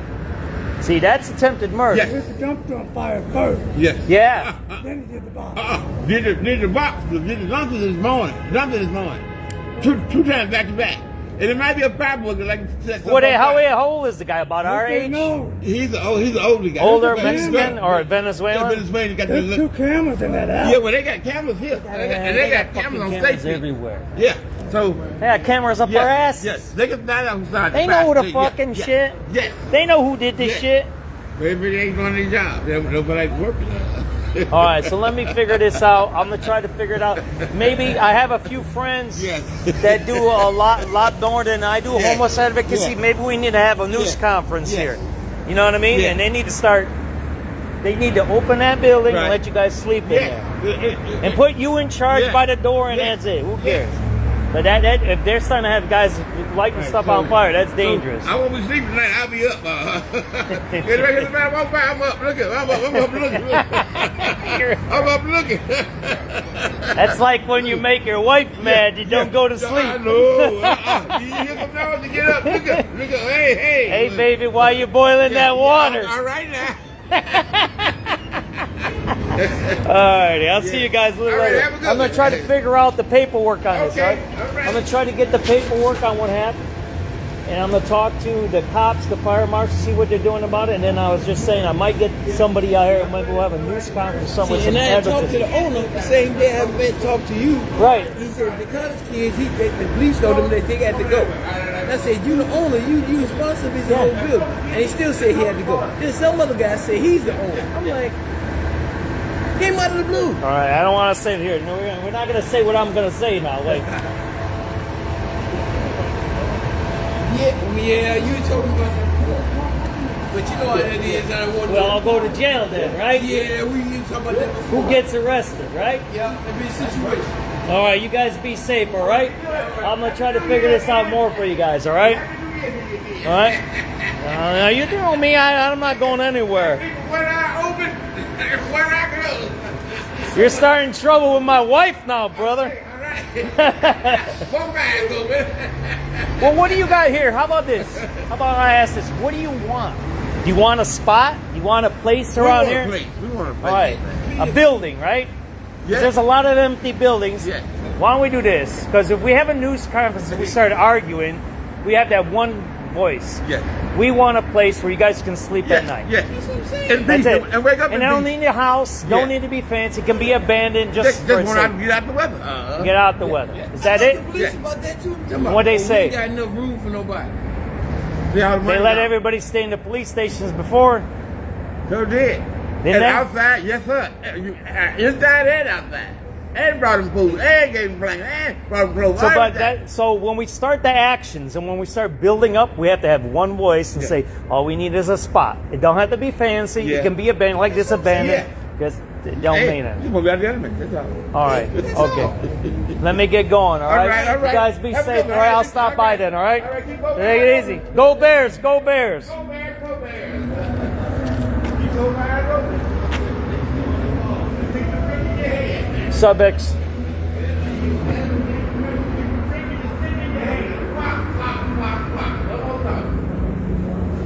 SubX.News, 5:25 p.m. January 9th, 2026. So we just talked to the guys that are living out here. There you go. There's the busted glass from the fire. See that there? There's somebody who started a fire here. They started one of these encampments on fire. You can see the glass is broken there. And they told me they talked to the cops and the fire marshal. They didn't do nothing about it. Then the guy came back this morning and started these garbage cans on fire back here. They say he's a drug addict. They say he's Hispanic. The guys out here said that he's a Venezuelan drug addict, the older guy. But you see there, right? See the busted glass there? This is where the fire was. This was all on fire the other day. There you go, SubX.News. See that there? See, it's all burned up over there. And the city's still not doing nothing about it. We just talked to the guys living here. They have no answers for them, not helping them out.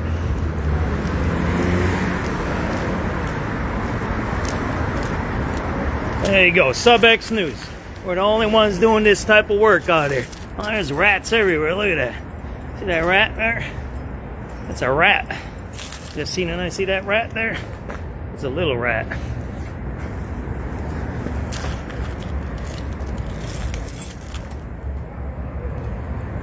You just seen the fire, right? It was like when they lit the Burning Man on fire. Remember him? They killed that guy. That's why you don't do that polarization crap.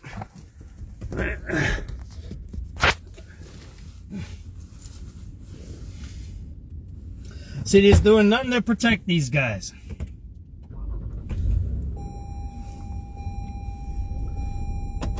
I gotta plug these phones in because they're running out of battery.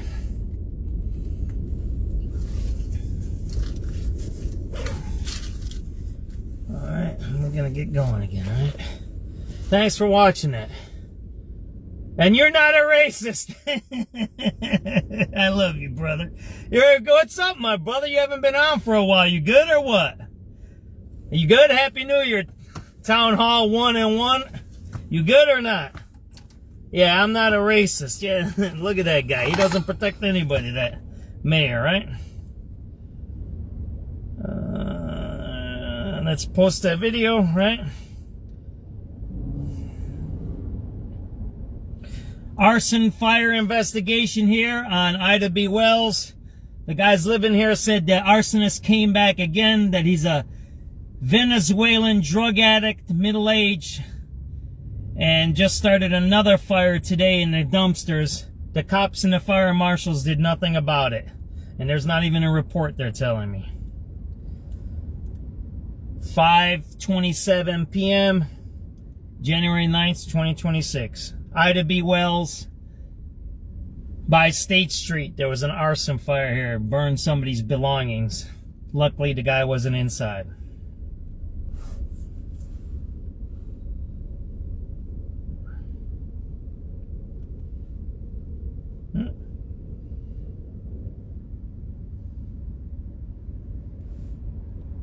That's bad, right?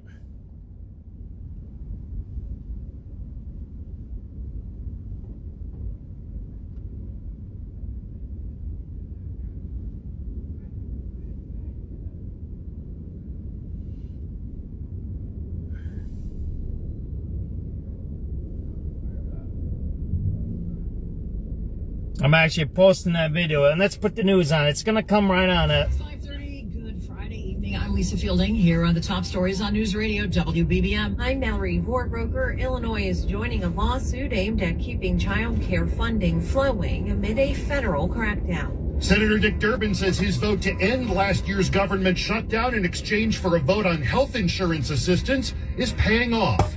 I'm political editor Jeff Buckles. Chicago residents will soon be able to apply to the city's popular shared cost sidewalk program. Plus, protests continue in Minneapolis in the wake of this week's deadly shooting of a woman by an ICE agent.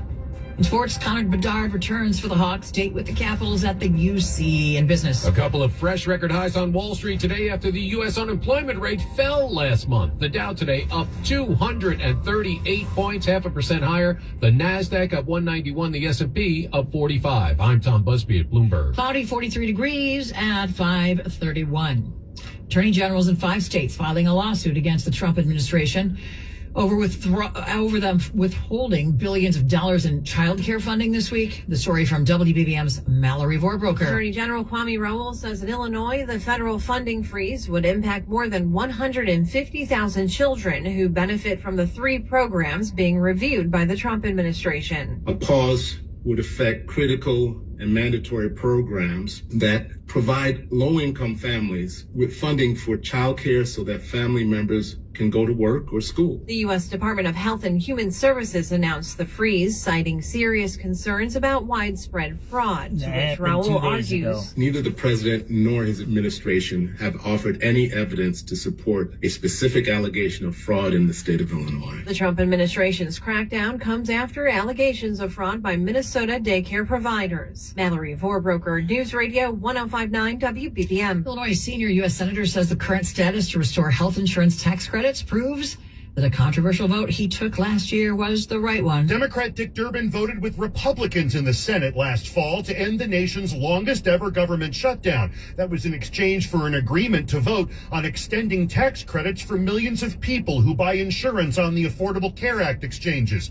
He got a lot of heat for it from progressives. Now, with the House voting to extend those credits for 3 years, he says he's still convinced it was the right vote. Look where we are today. We have an honest bipartisan debate over extending the ACA benefits.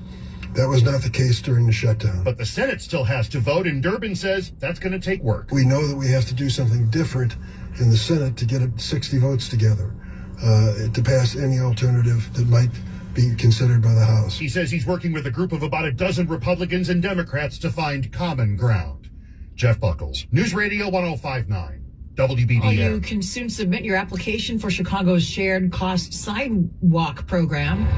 Thousands of Chicagoans have taken part in the popular voluntary program, with residents typically paying $1,000 to $2,400 for sidewalk repairs for an average mid-block property.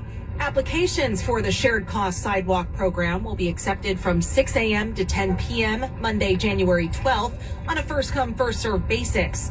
The number of residents chosen is based on availability of funds.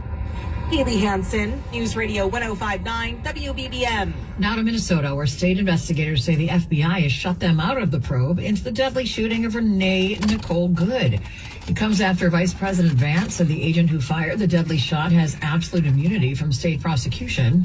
CBS's Matt Gutman reports on the continuing protests in Minneapolis. The crowd included mothers, grandmothers, workers, and newcomers. And in the crowd, we spotted Patrick, who says he has a son in the military and doesn't typically protest. So even though you support the country and you support the military, you're ashamed of what happened yesterday. And I'm ashamed of I think extremely un-American. Amid protests, the Minnesota prosecutor has called on members of the public to send any video or other evidence in the deadly shooting directly to local investigators. President Trump has been meeting with top executives from American oil companies after the ouster of Venezuela's President Nicolas Maduro. President Trump says the United States did what needed to be done. The departure of Maduro makes it possible an incredible future for both nations, Venezuela and the United States. Starting with taking back U.S. oil assets. They stole our assets like we were babies. And the United States did absolutely nothing about it, so now we're doing everything about it. Now, says the president, those assets will be rebuilt, and the economies of the U.S. and Venezuela will be closely integrated. Linda Kenyon, CBS News, the White House. Now to Iran, where unrest sweeping across the country, first over crippling economic conditions.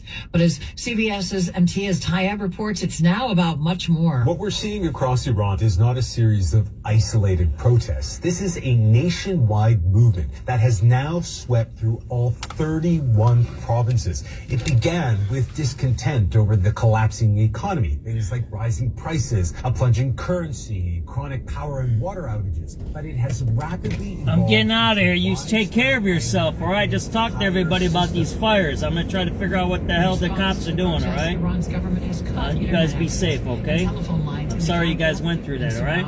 Areas. Now to Israel, where health officials say renewed strikes across Gaza have killed at least 13 people. Israel's army. That's the danger. Hamas infrastructure and fighters. Let's listen to the news, then I'll talk. In response to a failed projectile launched by militants from the Gaza City area, health officials and family members say at least one child was among the dead in northern Gaza. The phased ceasefire between Israel and Hamas remains in its initial stage as efforts continue to recover the remains of the final Israeli hostage in Gaza. Meanwhile, the appointment of Bulgarian politician Nikolai Mladenov as Director General of President Donald Trump's Board of Peace in Gaza makes him the top official in an unproven international body tasked with governing the Strip under the next phase of a fragile US-brokered ceasefire after 2 years of war. I'm Charles Ledesma. Advent is now accepting new patients at 8 Chicagoland area locations.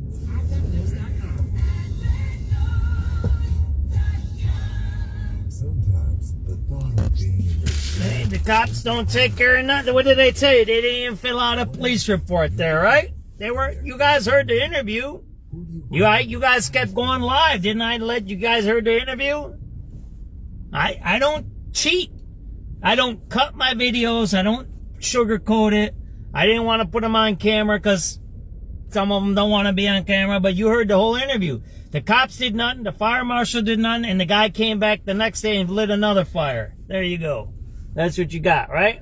Like chasing laser pointers. And what they say, the Venezuelans got hotel rooms, they get nothing, right? That's a fact. But the one thing cats never do, text while driving. We're going to go here, go on Van Buren, right? I'm going to go to the west side right now. Don't text and drive. Don't drive distracted. A message brought to you by the National Highway Traffic Safety Administration, Project Yellow Light, and the Ad Council. I'm Chris Jacknick. I served in the United States Air Force, and I deployed 3 times. Being a veteran is interwoven into your DNA. It is really the absence of the connection and the purpose that can really drive a lot of veterans to some negative thoughts. For those who are in a suicidal crisis, the window of time to save somebody's life is very short. Our duty is to protect ourselves and protect our families. And one way you can do that is store your weapons safely. Store all your guns securely. Help stop suicide. Brought to you by End Family Fire and the Ad Council.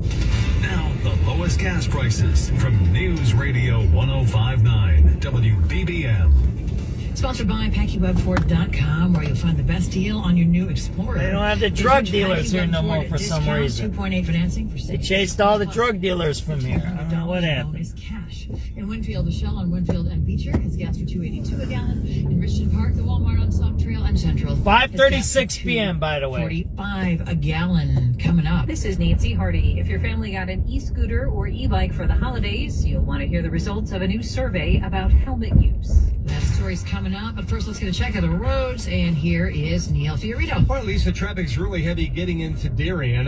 The Stevenson driving inbound from 355 to before Cass. You have a crash, and then you're backed up before First Avenue to Kedzie and past Damon to the Dan Ryan. Add all those delays up. 53 to drive in from the Veterans Tollway. 34 in from the Tri-State. Going up on your close to 40 minutes to 355. The other delay we're seeing in the south suburbs on Route 394 southbound from I-80 to before Glenwood Dyer Road. You have a crash there getting cleaned up on the right shoulder. On our tollways, the Veterans Memorial northbound still heavy from the Army Trail Toll Plaza to Army Trail Road. From an earlier crash, it's gone now. Route 390 has a backup westbound approaching Lake Street, a stall there on the exit ramp. In the northwest suburbs, you are good to go on Route 53. In the southwest suburbs, a delay on I-80 West west from Richards to Larkin. Northwest Indiana, brake lights on 8094 westbound past Grant to Kennedy. A delay eastbound between the Bishop Ford and Klein Avenue. Looking in Naperville, Route 59 remains closed north of 95th Street. That's an investigation following a vehicle fire. You could use Book Road to take yourself around it north or south, or 103rd to avoid the delays on 95th. From the Metro Traffic Center, next report, 548 News Radio 105.9 WBBM. WBBM AccuWeather will consider to have some clouds around for tonight with a bit of rain and snow toward morning, a low 34. We'll have snow, perhaps mixed with some rain through the morning and perhaps into the midday hours for tomorrow before most of that winds down. We could have a coating to an inch of snow and mostly cloudy and breezy later on with a snow shower, high 37. Windy and colder tomorrow night with a snow shower or two, low 24. And Sunday, perhaps a flurry early, otherwise blustery and cold with some sun, high 32. 43 at O'Hare right now, 44 at Midway, 41 at Valparaiso, 38 at the lakefront. We're heading down to 34 tonight. It's cold again. Thompson. It is 5:40. I can't handle this weather. E-bikes continue to grow in popularity. Lurie Children's Hospital finds the majority of parents are not pushing their kids to protect their heads while riding them. Just under half of Illinois parents surveyed say they always require their minor children to wear helmets on e-bikes. The report from Voices of Child Health finds even fewer do on e-scooters, only 36%. Senior author Marie Heffernan says that aligns with what her colleagues at Lurie Children's are seeing. The frequency of seeing kids in the ER for injuries related to e-scooters is increasing. The responses did not differ significantly based on the income, race, or location of parents, but she says there was one characteristic that stood out. Parents who had a college degree or higher were more likely to report that they always required their child to wear a helmet when on an e-scooter, compared with parents who did not have a college degree. Also, families with older children were less likely to require helmets. Nancy Hardy, News Radio 105.9 WBBM. Another measles outbreak in the nation. State health officials have confirmed nearly 100 more measles cases in the Spartanburg, South Carolina area. The outbreak has now grown to more than 300 confirmed cases. It's one of the biggest measles outbreaks in the country, along with one along the Utah-Arizona border. Jim Casula says 2025 was the nation's worst year for measles since 1991, with more than 2,100 confirmed cases in 44 states. A Minnesota woman is killed by a shark in the U.S. Virgin Islands. Police in St. Croix say 56-year-old Arlene Lillis was swimming at Dorsch Beach Thursday afternoon when she was attacked. She lost an arm and died from her injuries. It's not clear what type of shark attacked her. That area is home to Caribbean reef sharks, hammerheads, lemon sharks, black-tip sharks, nurse sharks, and tiger sharks. Thursday, police in California confirmed a woman who went missing while swimming in Monterey Bay last month was killed by a shark. Her body was found a week later, 25 miles away. Michael Wallace, CBS News. At the editor's desk today is Patrick Rushman, and later Ada Jaganathan. Our writer is Cecilia Fergakis. Our assistant producers, Cosme Cruz and Rachel Duckett. Traffic producer Anton Peters. At the broadcast managing editor desk is Zach Weber. It's 5:42. If you've ever stopped scrolling and wondered, can I trust this?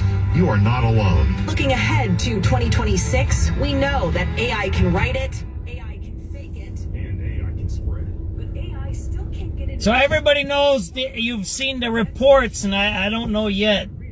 They released whoever they shot in, I think it's Portland, but they were illegals and they were doing prostitution. So it's bad. So you got these people, these white liberals that are protecting criminal rapist aliens, right?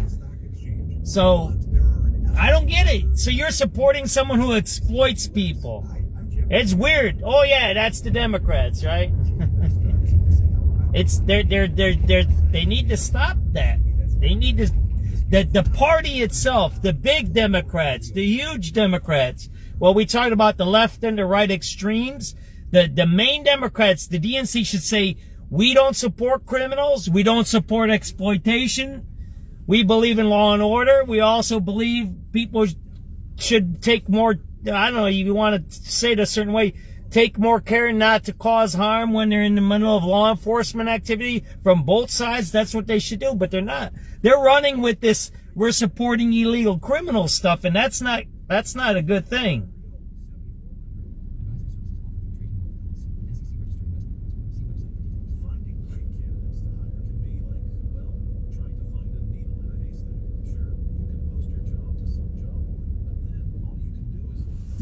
Yeah, there's a video out of the shooting in Portland. I'm gonna try to get it to you, but it doesn't. It's really just taped off. It doesn't have the shooting of the Portland guy. But I'm sure they had. Oh, there they go. Yeah, they're migrants. They're migrants. I'll get the video for you guys. So migrants try to kill Fed agents, and now they're doing barricades in Portland. I don't think you should be doing that. I don't think Trump is going to put up with that stuff, and I wouldn't put up with that. You got criminal aliens attacking our federal agents, and then you're protecting them with barricades. I think that's pretty bad. /radio. That's ZipRecruiter.com/radio. ZipRecruiter.com/radio. ZipRecruiter. Top trending stories on WBBM News Radio. I'm trying to keep you guys get all the news. Multiple times in this section, in the battle between a California man and a black bear that made itself at home in his crawl space under his home, the man has won. Ken Johnson enlisted the help of a nonprofit that specializes in living in harmony with bears. One of their experts climbed under the house and coaxed the bear out from the crawl space and probably his hibernation. And Johnson has put an electric unwelcome mat to make sure the bear does not come back. And a woman on TikTok posted an old grocery receipt from 1997 and decided to go shopping for the same 122 items to see how much they cost today. Great idea.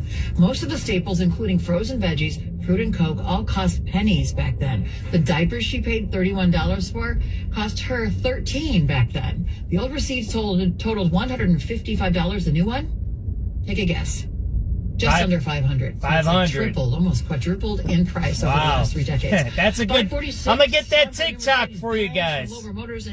I'll try to get it. All right. Time to hype up for the big game. So $100-something is now 500, but the products are the same. See, this is why I talk about oil.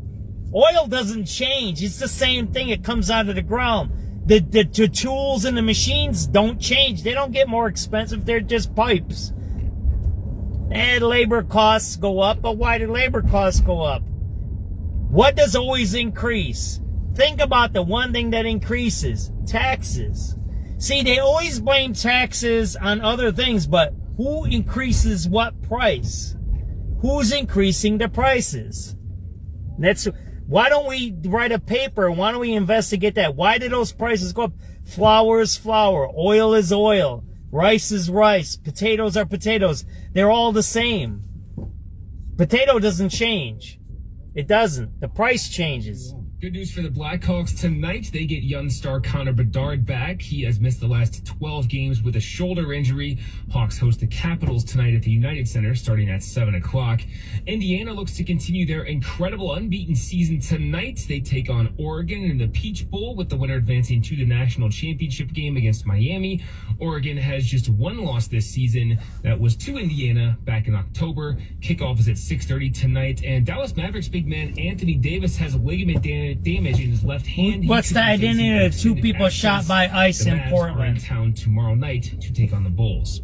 With sports at 16 and 46, I'm 670. The Scores Adam Stasinski on News Radio 105.9 WBB. Adam, thank you. 548. Time to hand it over to traffic. Neil Fiorito. We'll start in the northwest suburbs on Route 53. Delays starting up here on the southbound side before Northwest Highway to Euclid Avenue. Looks like a crash involving multiple vehicles. The right lane is blocked on the southbound side of 53. So a lot of backups forming in the northwest suburbs on Route 390. Your tollways, westbound traffic heavy approaching Lake Street. It's a stall on the exit ramp. Also seeing a crash in the south suburbs on Route 394. Pretty hefty delay southbound from I-80 to before Glenwood Dyer Road. The crash is off on the shoulder. A delay on the Stevenson continues inbound stop and go from 355 to before See, this is an Uber guy. See him? Lane there. You have a backup before First Avenue to Kedzie and one past Damon to the Dan Ryan. 52 in from 355, 34 in from the Tri-State. The turnaround. Fucking get out of the way, dude. 94 and 37 out to 355. Getting better on that side. See that guy? He's coming in. You're at 27 from Lake Cook to the junction. Your backup starts past Toohey Avenue. No delays on the way out. Get the fuck out of the road. You're blocking the fucking road. There's a fucking space there. Get the fuck out of the road. The fuck's wrong with you? She's fucking some Asian Chinese person. Mannheim. Shit. On the way out 27 to the Mannheim exit. South side, the Dan Ryan. Fucking don't know how to drive. Shit. Right in the fucking road. I look at her, she's foreign, her passenger's foreign, fucking, I bet you she don't even have a driver's license. She probably doesn't have no livery training, and she parks right in the middle. You just seen that, right? I looked at her. She was Asian.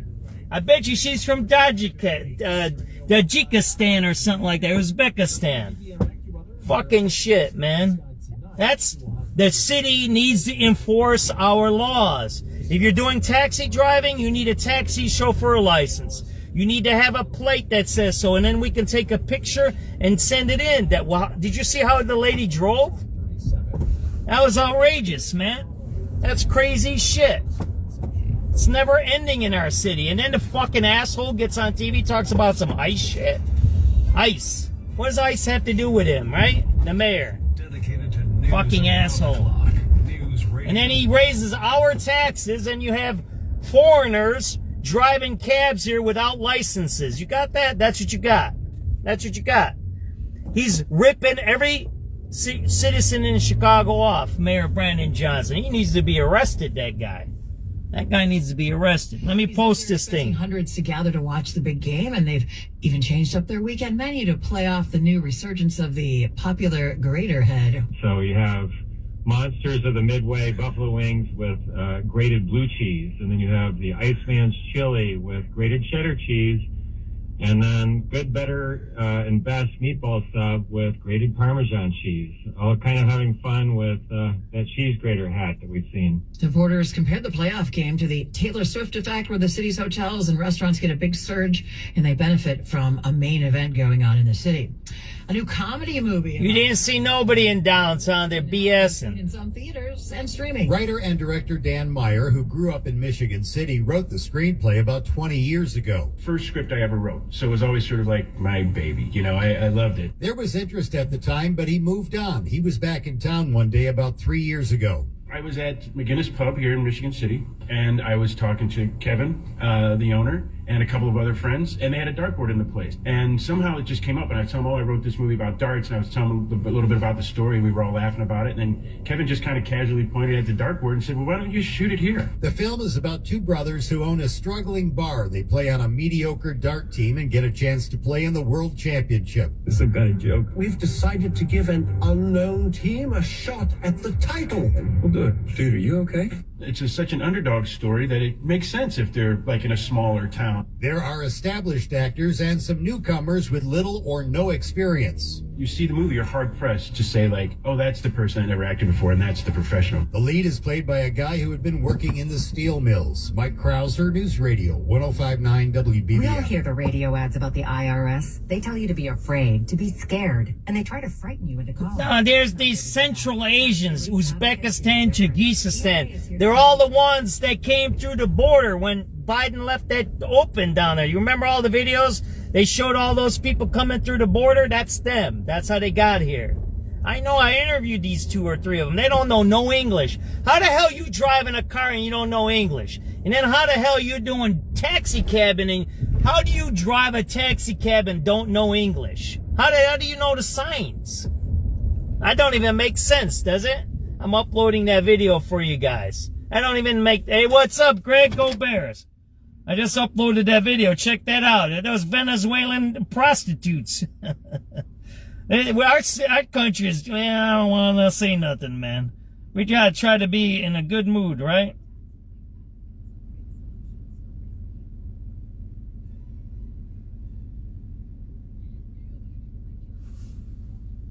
During this past summer's third quarter reached a new all-time high, mostly thanks to big gains in the stock market. Collectively, the Federal Reserve says U.S. household wealth rose to a record $181.6 trillion. Today's December jobs report showed an anemic 50,000 jobs added in the... We're going to do some radio calls so I can calm down. Restaurants and bars added the most new workers. But the unemployment rate fell back down to 4.4% after the end of that record-long government shutdown. And with no decision today from the Supreme Court on the constitutionality of the Trump tariffs, putting those worries on the back burner for now, Wall Street soared. The Dow up 238 points to a new all-time high. The Nasdaq added 191 and the S&P was up 45, also closing at a fresh record high. And days after Target announced it's adding a lot more protein-packed foods, vitamins, and other wellness items, Walmart says it's cutting prices on over 1,000 health-centered goods. With business at 23 and 53 from the Bloomberg Newsroom, Tom Busby, News Radio 105.9 WBBM. Got a crash now on Route 53. We're going to check in with Neil on your Friday roads next. The time to refresh your interior spaces is now. FinishingChicago.com. I'm posting that article. Those are 2 migrants that try to kill our Fed agents. And now they're protesting for the people who try to kill federal agents, huh? That's pretty nasty, huh? Thoughtful and aligned with how they live and work. Make the most of your space by utilizing. That's in Portland. That happened yesterday. Or today? That happened yesterday. Yeah, Mike Slater. Everybody knows what I'm talking about, right? The ICE agents shot 2 people in Portland.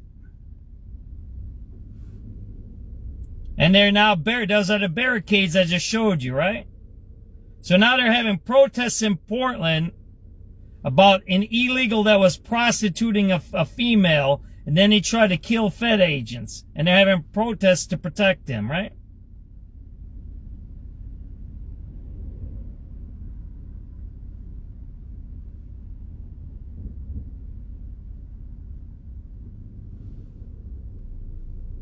There you go. I just cleaned up the articles. It was raw information.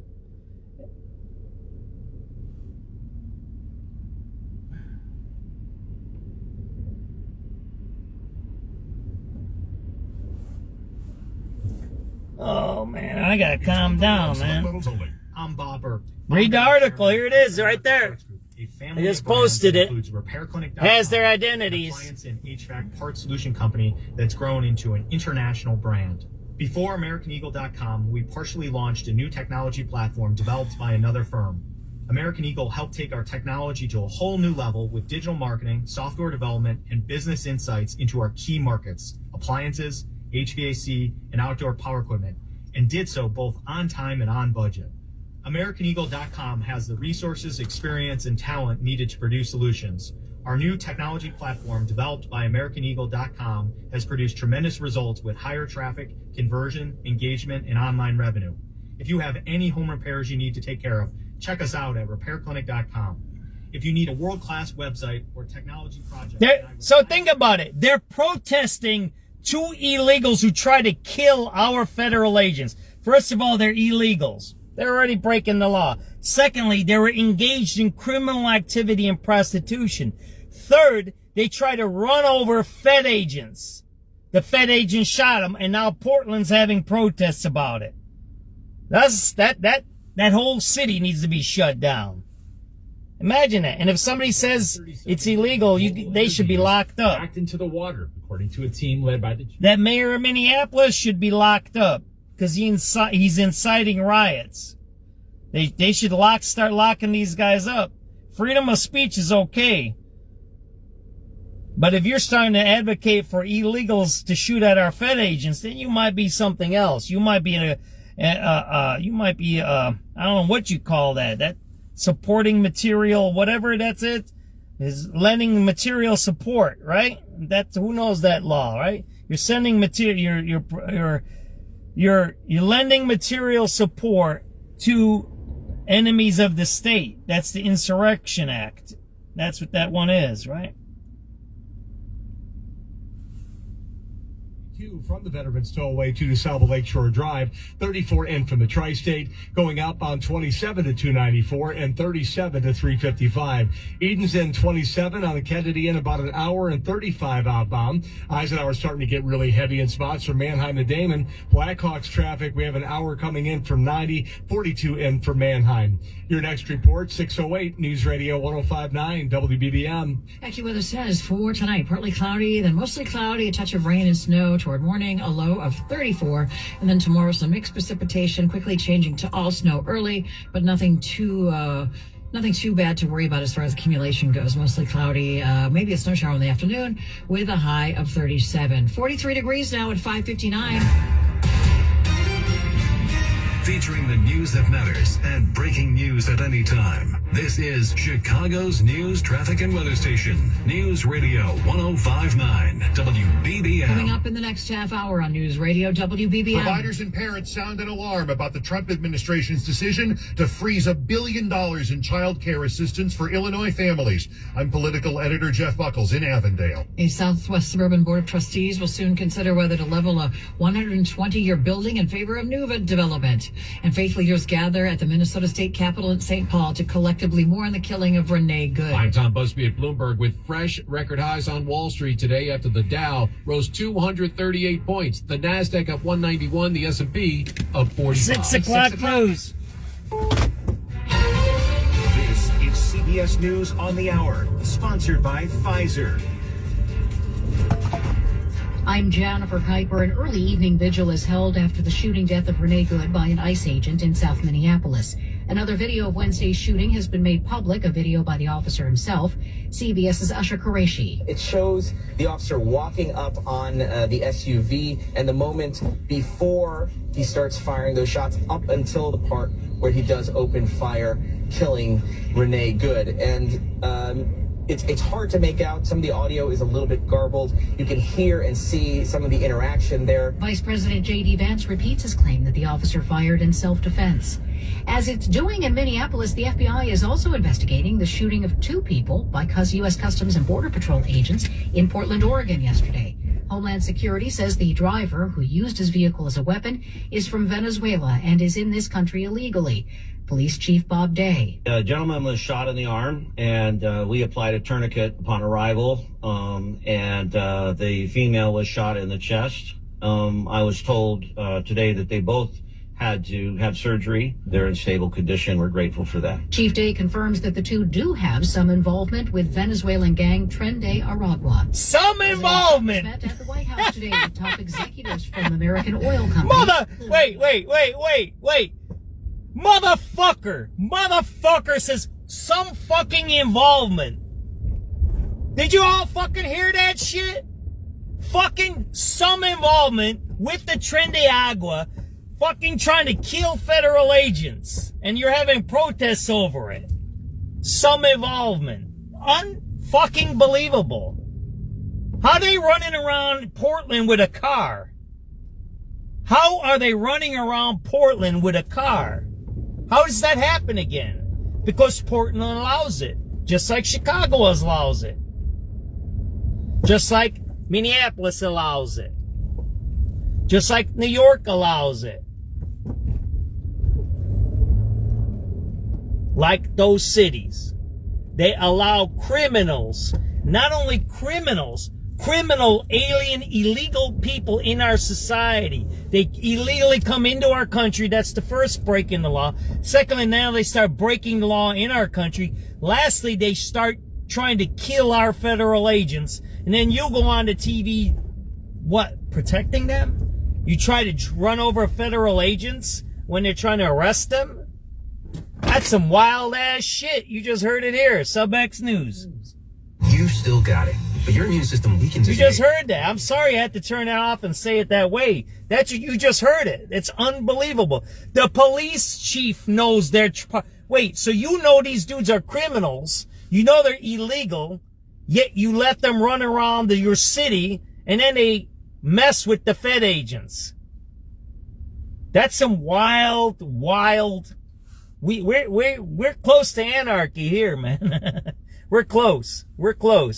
That's wild there. I use Upside every time I fill up, and I've already made around $300. You're putting gas in your car anyway. Why not get real cash back? If you like free money, download Upside. I'm saving the cash I earn from using Upside to help That's pay for unbelievable. later this year. You know, how are we going to fight crime? How are we going to fight the drug dealers, the rapists, the molesters, the scam artists, the flim-flam? How are we going to fight American ones when we're allowing illegal aliens to do that? How are we even going to get to that point? How are we going to fight crime in our country when they're letting that happen? That doesn't even make sense.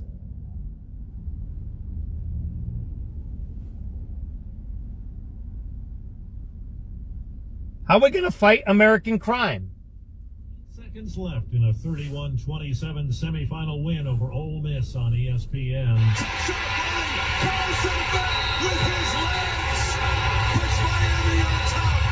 Beck said later, in the face of adversity, when we had to respond, we responded. It was real good to be a King, baby. I'm so proud of this team. I'm so thankful for all these fans, man. This is who we do it for, man. The whole city. The Hurricanes will play the winner of tonight's Indiana-Oregon game for the national title. Steve Kathan, CBS News. A federal judge has dismissed Salt and Pepper's lawsuit to reclaim ownership of their master recordings from Universal Music Group. The judge sided with the recording giant, saying the group never owned the copyrights to their sound recordings. Jennifer Kuiper, CBS News. Chicago's news, traffic, and weather station, News Radio 105.9 and WBBMNewsRadio.com. 6:05, Friday night, the 9th day of January. Good evening. Thanks for joining us and tuning in tonight. I'm Lisa Fielding. We have cloudy skies, 43 degrees. Southwest winds now at 6 miles an hour. Could get a little touch of rain and snow tonight into tomorrow. The AccuWeather 5-day forecast coming up at 6:15. But first, at 6, Illinois is one of 5 states going to court to force the Trump administration to unfreeze $1 billion that was set aside to help working families find child care. WBBM political editor Jeff Buckholz reports that the federal action may force parents to make some tough choices. Tatiana Bermeo's daughter Emma has been coming to the Concordia Place daycare center here since she was 6 months old. She's now 2.5. I saw her, how she, her smile every time that she saw the pictures. Tatiana says she would not have been able to finish her master's degree in social work or get a full-time job without federal help to pay Concordia's $500 a week fee. If I can't able to drop off my child on the daycare and work, so I had to leave my job. She joined U.S. Senator Dick Durbin and other advocates here at Concordia Place to call on the Trump administration to lift that freeze. The veteran Democrat calls the decision an act of political retribution. Safe daycare for kids is being jeopardized because of this president's petulance. It's nothing new, but it really is sickening. And he's promising to do what he can in Congress to get the money flowing again. We're in Avondale. Jeff Buckholz, News Radio 105.9. WBBM. The Board of Trustees in the southwest suburbs will vote next week on a proposal to tear down and replace a staple of the community. Mandy Levy is a LaGrange resident and vendor at Jackson Square Mall at 112 East Burlington. It's a gorgeously run business, bustling, beautiful, beloved, has been around for decades. I think it's like a destination in Chicago for many shoppers. On Monday, village trustees will consider a controversial proposal to demolish the over century-old building and replace it with a condominium development. Condos or no condos, antique malls or no antique malls, why in the world would we take a wrecking ball to it? Why not reuse and repurpose an incredibly special building we're so lucky to call our own? Levy expects residents will attend Monday's meeting in droves, as they have at others. Haley Hansen, News Radio 105.9 WBBM. Chicago leaning all the way into playoff week as the Bears host Green Bay tomorrow homeless night in a rare people's postseason showdown, and many excited fans are preparing. Sidewalk housing being set on fire by arsonists is false too, right? Playoff game since 2018. I'm Daniela from Mexico And homeless City. people Daniela being is stabbed to spending the death weekend in is Chicago, false making a reporting stop at too, Soldier right? Field's Bears Pro Shop to gear up properly. She says Lollapalooza is what sealed her love for the city, mentioning her father recently ran the Chicago Marathon. And this weekend, the whole family is all in on the Bears. We love here. We love Chicago, so it was an opportunity to see the Bears and also visit again the city. Former Bears player Jerry Ozuma was around town, adding to the excitement and the pregame festivities. I don't care how they do it, just win and get it done and get to the Super Bowl. Sarah Pereira, News Radio 105.9 WBBM. Breaking news from News Radio 105.9 WBBM. And this just in from New York. We've been telling you about the story all this afternoon. A judge has just stopped the Trump administration's freeze on child care and other social service fundings for 5 states. It includes Illinois. Illinois did sue the administration to recoup the billions of dollars they took away this week. We're going to have that story as we get more developments as they happen tonight. 6:08 now. Time to turn to the roads. Traffic and weather together. Watching the roads tonight. Good evening, Lisa Costi. Good evening in Naperville. Lisa, Route 59 still blocked north of 95th with an investigation following that earlier vehicle fire. You can use Book Road instead. The Edens inbound 23 minutes. Your heavy Peterson to the junction, outbound just fine at 15. The Kennedy inbound heavy Cumberland to the Ohio Street feeder. It's 55 minutes in from O'Hare to the Jane Byrne, 25 from the junction. Outbound your heavy Randolph to Armitage and then Lawrence to Harlem. It's 15 to Montrose. 30 to O'Hare. Your express lanes are closed. They're being flipped to inbound. That should happen hopefully by our next traffic report. The Eisenhower inbound, you're heavy from Mannheim to Damo. We've got some Blackhawks traffic as they play the Capitals coming up at 7 o'clock. We're right here, right? Jane Addams, 42 from Mannheim. It's 18 out. Yesterday's Bull game was shut down because of rain. Remember that? They had a leak in the roof. That's it. We're right here. And then the Hawks game, right? And then Damon to the Ryan. It's 45 in from I-355 to DeSable Lake Shore Drive. 28 from the Tri-State, 34 to get you back out to the veterans. I-55 in Will County. Northbound, your heavy Route 53 to 355. Dan Ryan, 22 minutes on your inbound trip. Express lanes are actually 2 minutes slower, so stay in the locals. Outbound, it's 25 for you to the Split.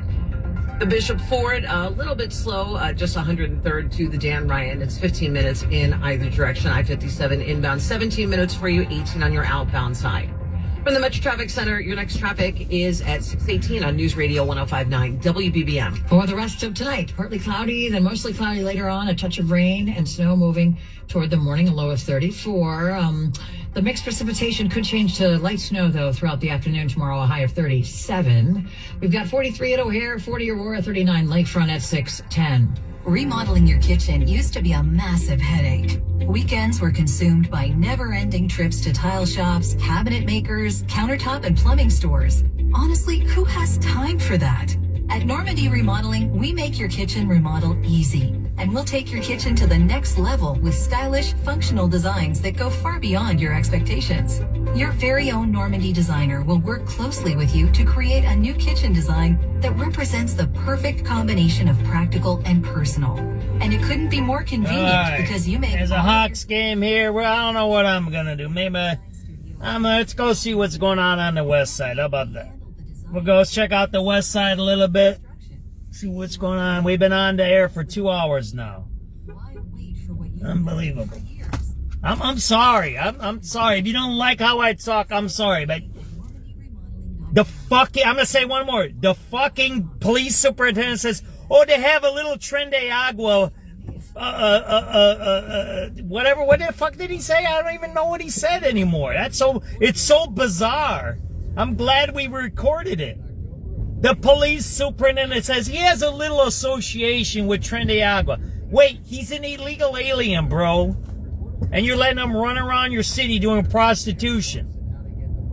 That police superintendent needs to be locked up. The campaign, so the money was returned to donors. Police say a detective got records from GoFundMe that allegedly showed that Larson had withdrawn the money herself, about $5,400. She's charged with felony theft. A woman identifying herself as Larson's daughter wrote on social media that there's more to the story and she will be found not guilty. Mike Krauser, News Radio 105.9 WBBM. No classes today at St. Ignatius College Prep in Chicago's Little Italy neighborhood due to a bomb threat. Families were notified classes were canceled an hour before they were to start. Administrators say they made the move out of an abundance of caution after the Catholic school received a robot-generated phone call at around 10 o'clock last night with threatening language about several bombs on the campus on Roosevelt Road.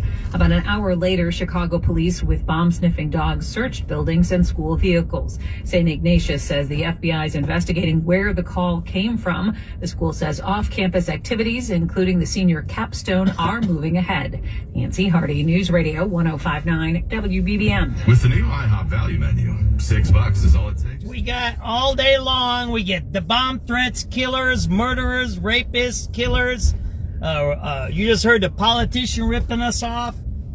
We got to get rid of these illegals. You got to just deport them all. That's it. And you know what? I'm gonna say this: you block the Fed agent, you get out. You get deported too. What they need to do is grab those suckers that are doing that blocking, and they need to deport them too. That's it. You get deported. That's it. That's what they need to do. Well, SubX.News is saying this here. If you're protecting illegal criminals, you need to be deported, including the governor, including the mayor. Everyone who protects these criminals needs to be deported. You go with them. Go to Venezuela, go to wherever, Haiti or wherever you're from, and go. And that's it. See you later. Go to Gaza, man. When they were doing that Gaza stuff, they all should have went to Gaza. And that anti-Semitism stuff, they all should have been deported. Yeah, they all should have been deported. Season sale, you'll get a phenomenal Comer and Cross garage floor price. They will install it when you want it. And even in the winter, they take everything out of the garage for you. They'll keep it nice and secure for you, even though it's cold outside. Their installers are pros, no subcontractors at Comer and Cross. Lock in your pre-season price today. Remember the Gaza stuff? LGBTQ Gaza. They kill LGBTQ in Gaza. They have Muslim there. They don't do LGBTQ in Gaza. They're whack jobs. They're mentally ill. It's like this lady. 3 kids and you're going messing with the Fed agents. Her lover says, oh, go get them. Drive off. Didn't you see the video? It's on post. He goes, oh, drive off. Like, why did you say that? She said, stop the car. Let them check it. Those ICE agents ain't going to do shit. Now, pass her by, and she would be, if that lesbian lady's husband or whatever you call him didn't say that, she would be alive today. That her partner killed her. Yeah, she's part of it. She said, "Oh, drive." She should have said, "Stop." Stop. That's what she should have did. She didn't protect her partner. Likely see a snow shower or two during the game tomorrow night. So not much in the way of accumulation. I think the bigger story is going to be the wind and the cold. We'll see a low temperature of 24. I think we'll be in the upper 20s to near 30 for much of the game. But AccuWeather real field temperatures will be mostly in the teens during the game. So make sure let's you have some up. radio calls, because otherwise I'm just going to keep blabbering. Northbound lanes, 1000 SubX.News 5:25 p.m. Keep pulled over flying at January 9th, 2026. So we just talked to the guys that are living out here. All right, I'll check it out. 4.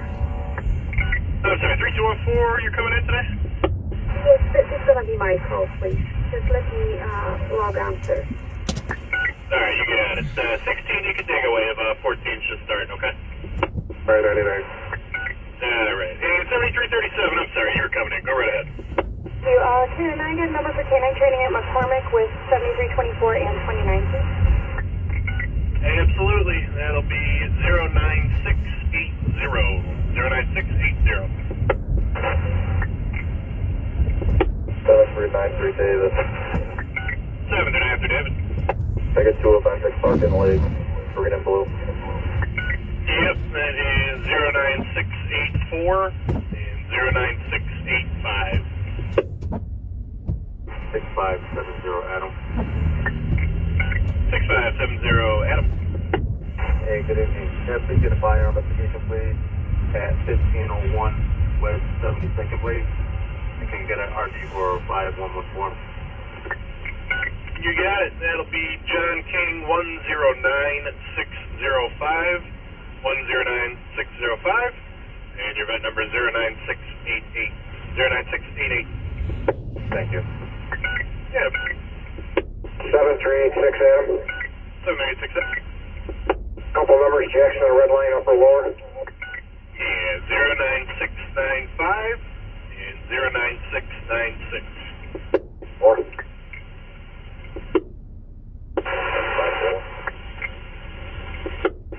I'm sorry, who's coming in?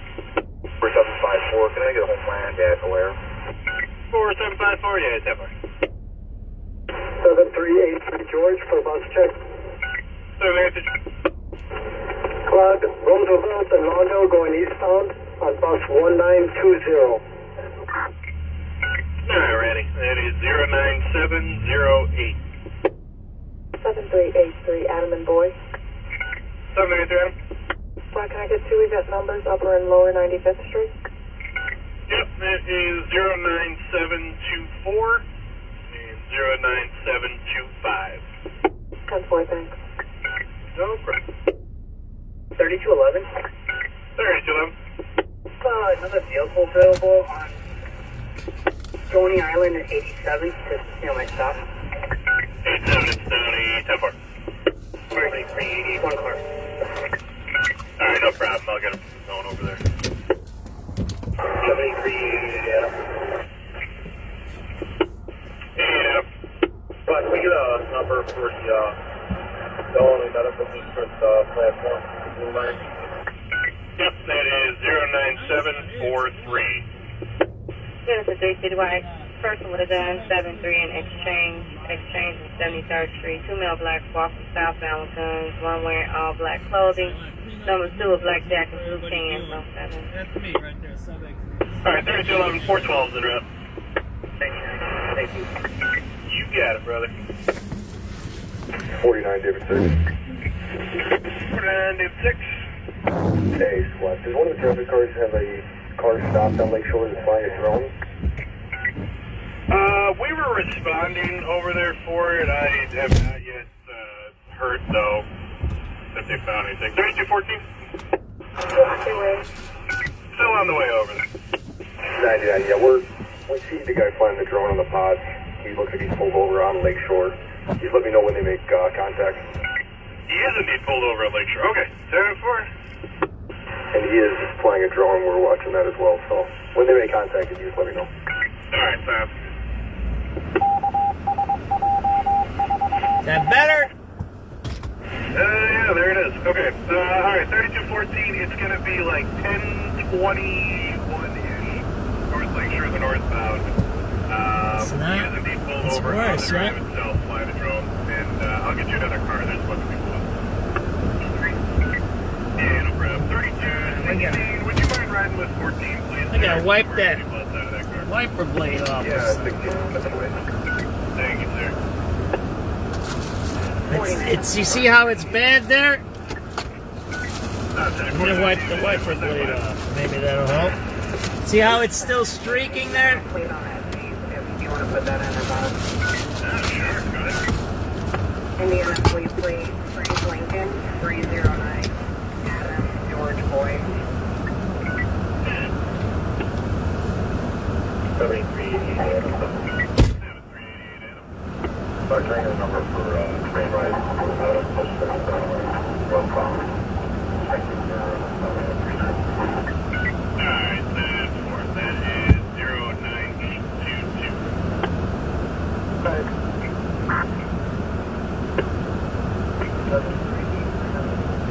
793, enter. Alright, let's take 09837. Yes, 251, 1 call, shots fired. 1440 South on Ellen, 4610 Ellen, female call, 43 individual. I believe that chick was a hooker there. 5 minutes. You didn't see or hear anything before the shot fired. It's a 6 boy. 786, 8 seconds. Contact Lake, 2 minutes. Upper mark. yeah, what'd you take? 09852. 09852. Alright, ISP currently behind a stolen U-Haul westbound 290. They're gonna try to stop it here just west of Morgan. Westbound 290 just west of Morgan. Again, it's a stolen U-Haul out of Arizona. Adam Lincoln 35048. And the helicopter base, we copy that. We'll be lifting in a minute. That's messed up, right? Did you hear that? Stolen U-Haul? Exiting Ashland for the U-Haul. 49 David 7. 49 David 7. Squad, it looks like that Jeep might be pulling up on Lake. 251, 1 call, shots fired. 4610 South on Ellen, 4610 Ellen, female caller, 43 individuals fired shots in a span of 5 minutes. You didn't see or hear anything before the shot fired. Okay. It's a 6 boy. 786 boy. 8 seconds. Contact Lake, 2 minutes. Upper mark. Yeah, why don't you take 09852, 09853. Alright, ISP currently behind a stolen U-Haul westbound 290. They're going to try to stop it here just west of Morgan. Westbound 290 just west of Morgan. Again, it's a stolen U-Haul out of Arizona. Adam Lincoln 35048. And the helicopter base, we copy that. We'll be lifting in a minute. Alright. Exiting Ashland for the U-Haul. 49 David 7. 49 David 7. Squad, it looks like that Jeep might be pulling up on Lakeshore, just so you know. Alright, that's for it. 3214. 3214. And Jeep's pulling off right now. They took the drone with them. Stolen U-Haul. ISP trying to pull him over by Ashland and 290. Please get two event numbers for Jefferson and the Blue Line. Alright, that is 09879 and 09880. Alright, and ISP does have one detained from that U-Haul, westbound 290 exit ramp to Ashland. They are okay, and it's burning that clear. Experience 20 citywide, assault in progress, 5405 North Clark. It's going to be at Rattleback Records.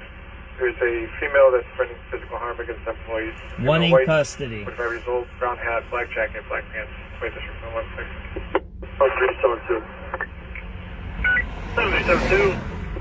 This is drunk, intoxicated male trying to go onto oncoming traffic on the highway just south of 69 Broad Line. Right on the exit ramp going from 71st Street going inbound. Alright, 10-4. I'll call safe, please. You got a description of the guy? We're headed there right now. Alright, 10-4. Yeah, and 7372, just use caution. We got a battery in progress call from over there now, too. ISP's been notified. 372, isn't it battery? Experience 20 citywide, assault in progress, 5405 North Clark. It's going to be at Rattleback Records. There's a female that's threatening physical harm against employees. Female white, 45 years old, brown hat, black jacket, black pants. Wait, this from 116. 0372. 7372. This is drunk, intoxicated male trying to go onto oncoming traffic on the highway just south of 69 Broad Line.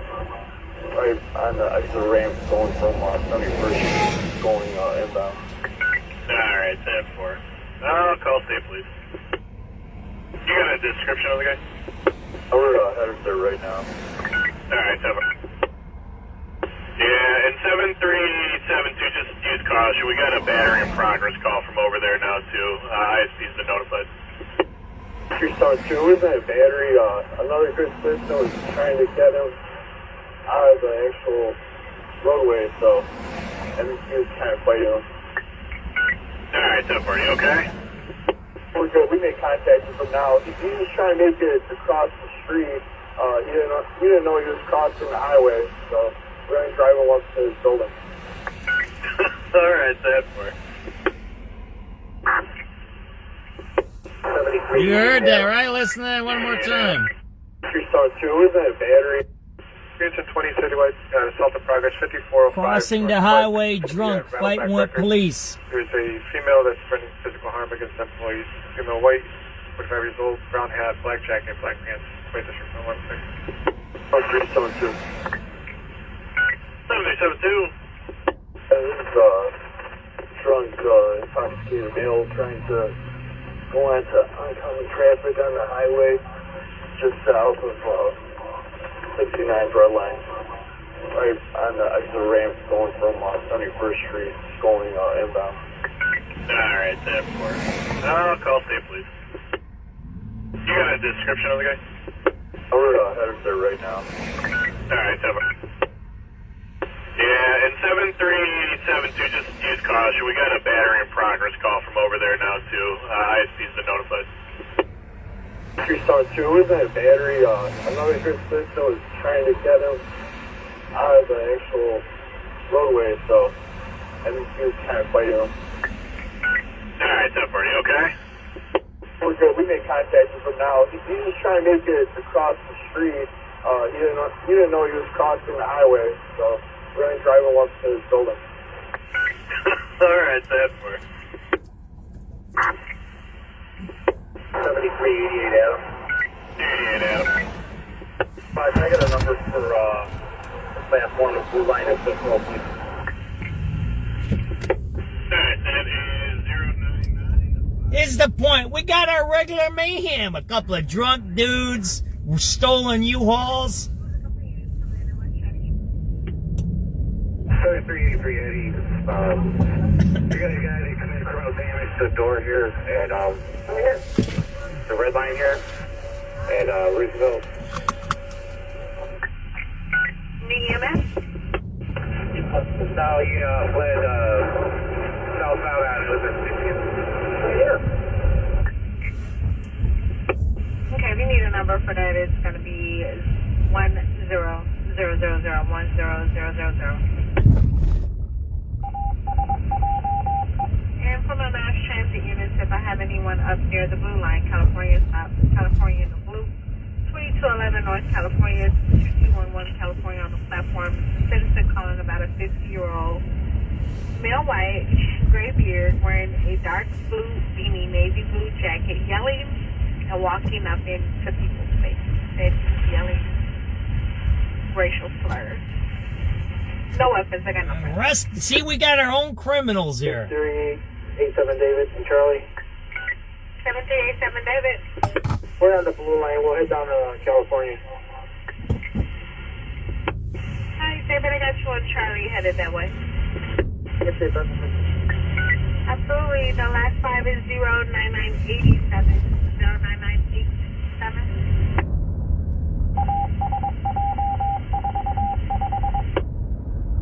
7388 Adam. 7388 Adam. Right, bringing that back for train ride, blue line, train number 7210. You guys take 10017. 10017. 738. Cross check. Okay, someone's cutting you out. Who needs a bus check? 83 George. There's a whole bunch of stuff happening there. See that there? Those about at Central Park going westbound on bus 8274. Whole bunch of stuff happening right there. See that there? Alright, 83 George, your number is 126 10026. 7383 Adam. Adam and Boy, can we get an upper and lower for 95th Street, please? Upper is going to get you 132 10032. Lower is going to get you 134.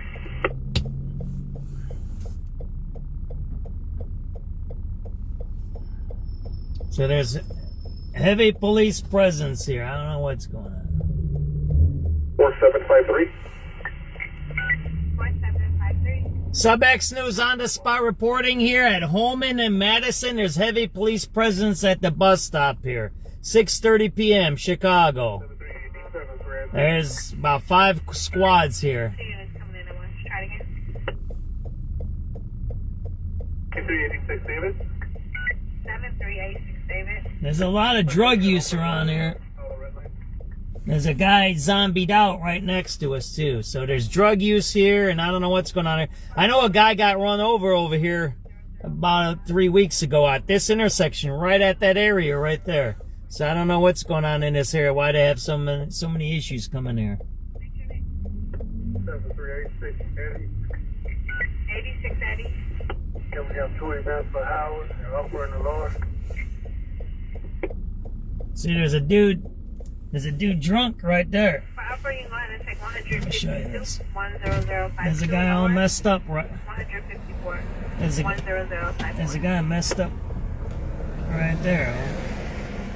383 Charlie. Yeah, I'll show you this.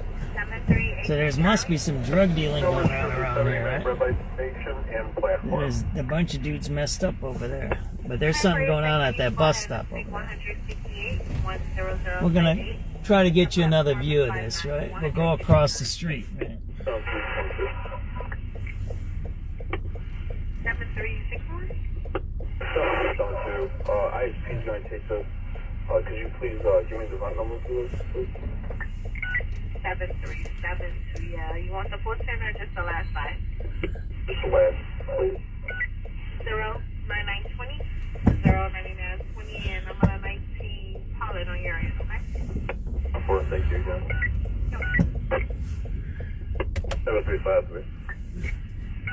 7353. Get 2 fast, up on lower.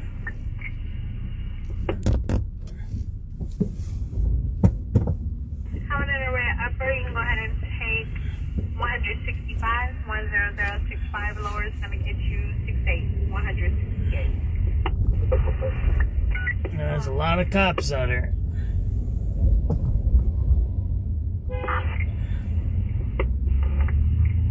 Foreign plates. He had Michigan plates beeping at me. Units 7 and Citywide, auto theft in progress, 6531 South Soul. Males breaking into cars, possibly trying to steal them.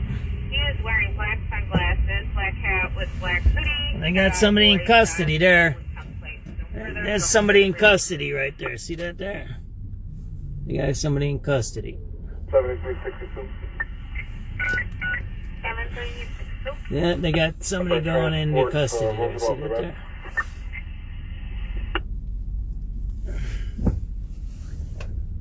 Yeah, transport was on the way. Austin, take it over to Zone 14. They got a contact. We're transporting officers to It's going into that back car right there. Alright, you need a number for that. It's going to be 10131. 10130. 7385. 7385. Perhaps, can I get a red line check? Roosevelt red line. Just one? Holman. We're at Holman and Madison. Somebody's being taken into custody from this bus stop here. They're going into squad. What is that? 72. There. I don't know. I can't make out that number there, right?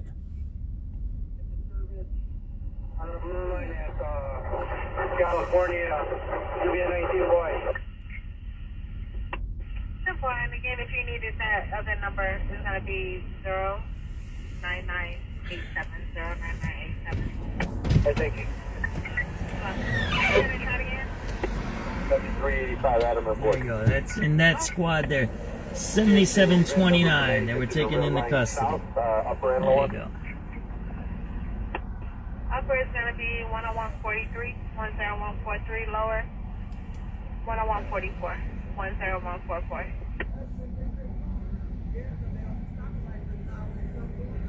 Seven three eight three Eddie. 7383 Eddie. Yes, but you have a car coming over here to do a report for the CTA. Taken into custody here at Holman and Madison into squad 7729. Broke a door here at the 20.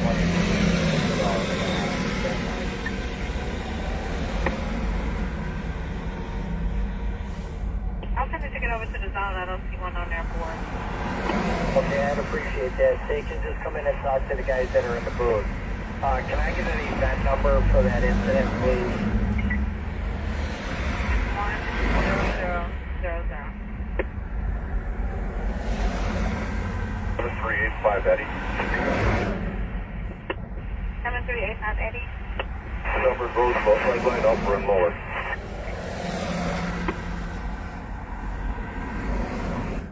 Upper is going to get you 10157, 10157. Lower is going to be 10162, 10162. 7373. 7373. Get out to event number 69 from the red line. Take 10165, 10165, and 10166, 10166.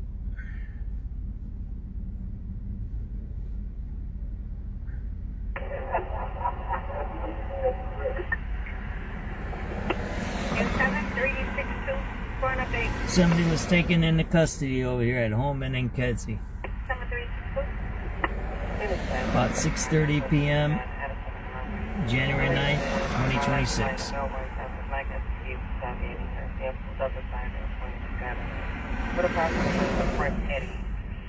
He went eastbound on Addison towards Lakeshore and then northbound. Call us waiting in the green. They're trying to get something to this thing.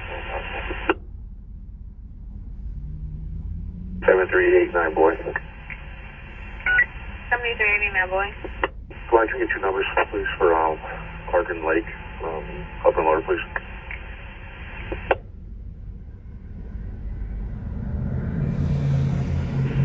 Take 101 and 96, 10196 Bradford lower is going to be 10198, 10198. 7385 Adderman boy. Go ahead. Let me get event number for 95th red line north, upper, and lower.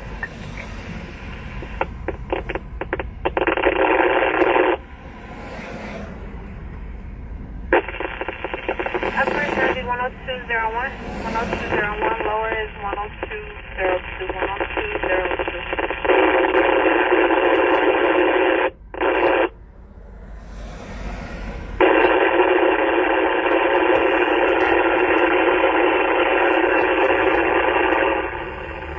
That's bad. That's the radio there.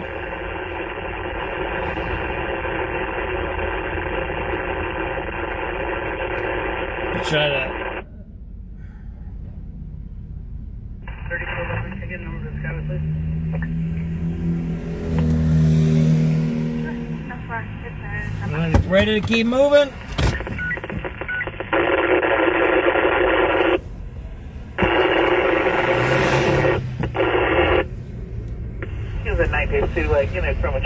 The temperature's dropping.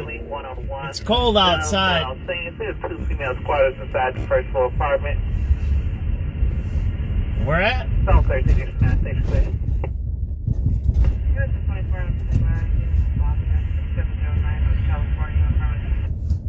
First number is going to get you 103, 21-10321. Second number is 10323, 10323.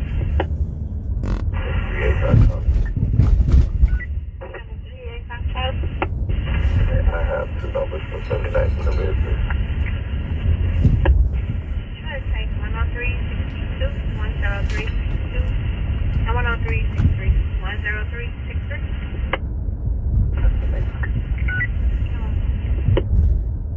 385. 7385. Get text 79 red line. 7981. Yes, ma'am, 79 red line. Okay. It's going to be 1038. 10380.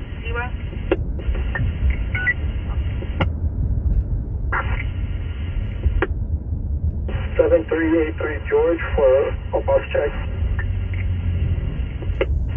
George, where you at? Central Park or Roosevelt going westbound. There was just a murder over here the other day, right? On Springfield. I told you this is a bad block here at Springfield. There was just a murder over here. I told you they kill people here all the time.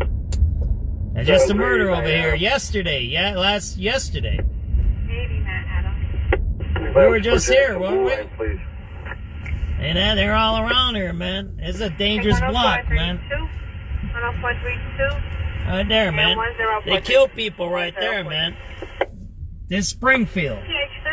It's Murder Row. That's what I call this, Murder Row right here, man. Very dangerous. Don't play here, man. This ain't play games here, man. Yeah, there's a whole bunch of guys right down the street there.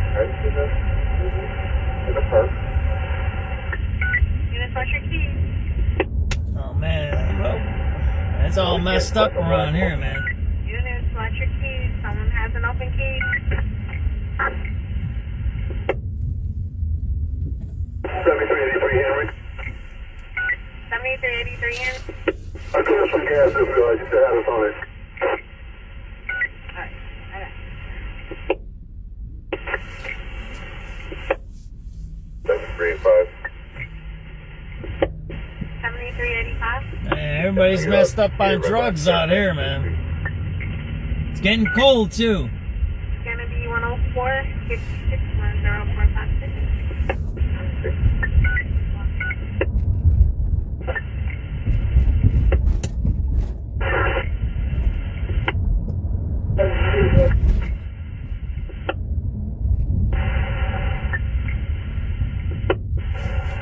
I know this guy.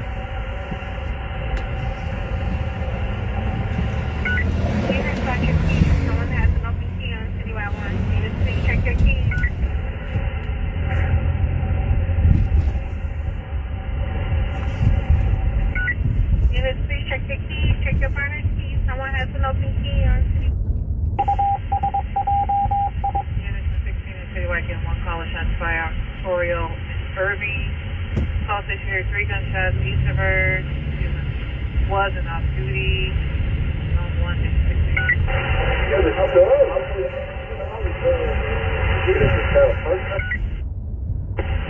There's an open key on Citywide 1. If anyone has any emergency, switch over to another frequency.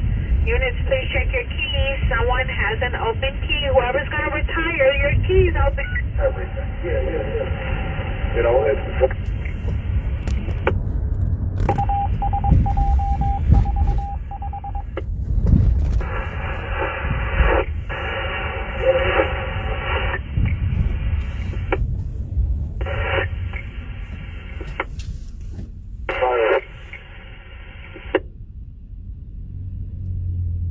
A lot of activity out here, man.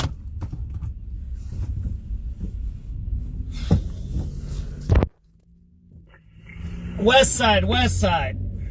That's where we're at. Passing Costner.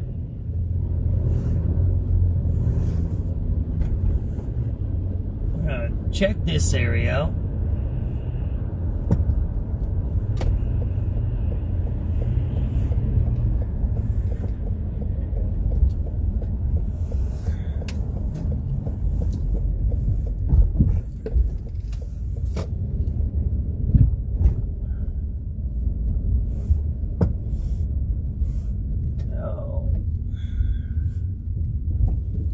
You know, how do we fight our own crime and our own issues if you got these terrorists, domestic terrorists, sticking up for illegal criminals?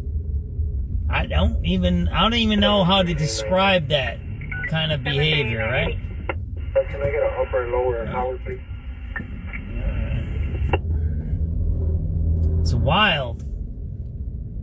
Venezuelan trendy agua gangs in Portland doing prostitution, running over Fed agents, and now you're having protests for it. Every one of those protesters should be locked up. I'm sorry, you need to be locked up.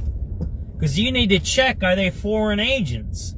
It's like that lady who, God rest her soul, that died. You need to check how she was radicalized. I just put up an article about radicalization. People take advantage of people. Look, imagine this. She lost her husband a few years ago, right? She was probably despondent. Maybe she was on some kind of medication. Maybe she wasn't, whatever. And she has 3 kids. Imagine this. You have the love of your life. You lose them somehow. Now you have 3 children you got to take care of. Whatever situation it was, right? Don't know what it was. And then someone takes advantage of the lady, right? That's what it sounds like happened. That's what the lady Good, Renee Good, that one was killed in Minneapolis. It sounds like that's what happened to her. Someone took advantage. Now, that doesn't excuse what she did. I'm not making an excuse here. But that's what happens. If you read that article I just put up, and that comes from the United States Department of Justice during Biden's time. Biden's administration wrote that. See, that's why I was talking that way earlier when I was on Michigan Avenue, and that guy says, oh, left, left, left. I'm like, no, the right is dangerous too, and actually the right is more dangerous than the left. In our society, the right is more dangerous. It is. The right has killed more people than the left. In other societies, the left is dangerous too. They kill people. But we have to be honest with each other, right? And you need to read that article I just posted.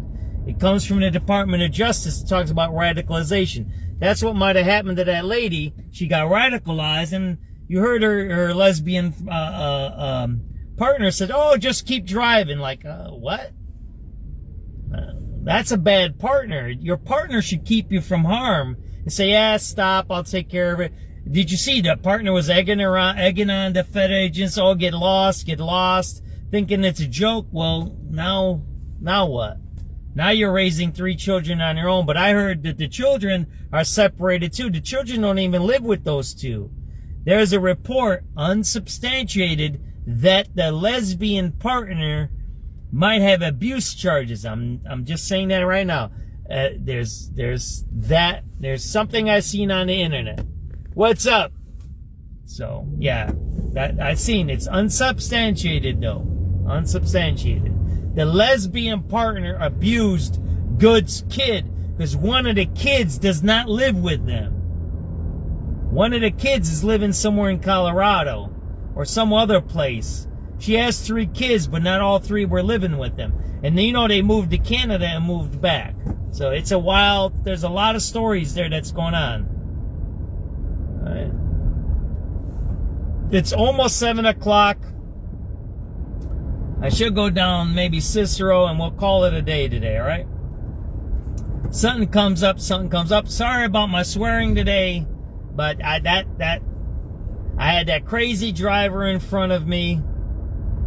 Here, I'll tell you this. I'm upset that those homeless guys got messed with. There's Laverne. Man, they're hot and heavy out here. Look at that. They're hot and heavy out here.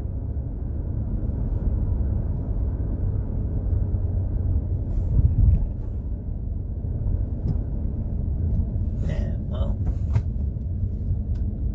I don't know what they were doing. And that's a wild family because they moved to Canada, moved back. They were in Kansas City. She's from Denver. I don't know where her lesbian friend is from. I don't know where the passed away husband. I don't even know what happened to the husband. I need to get into that. See, all this is going to come out. Now, what happened to the husband? Why did they move to Canada? Why is not all the children living with them? That's all going to become public now. You know what I mean? And I think we need to start looking into the radicalization. Why was she radicalized? How was she radicalized? Read that article I just put up. It's out there. All right, where are we gonna go? Gonna go check out, see if the girls are out on the Cicero and 5th. We've got about 10 minutes, so then why don't we go down there, right?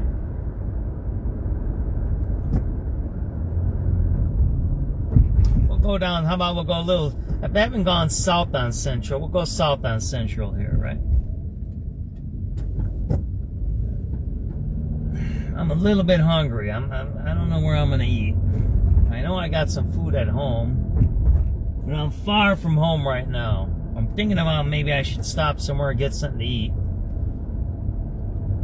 and then take a break a little bit so I calm down a little bit. I'm upset those guys got messed with, the homeless guys. That's very dangerous. A homeless guy was murdered. The walking man was murdered. Right? And now you got an arsonist running around, right?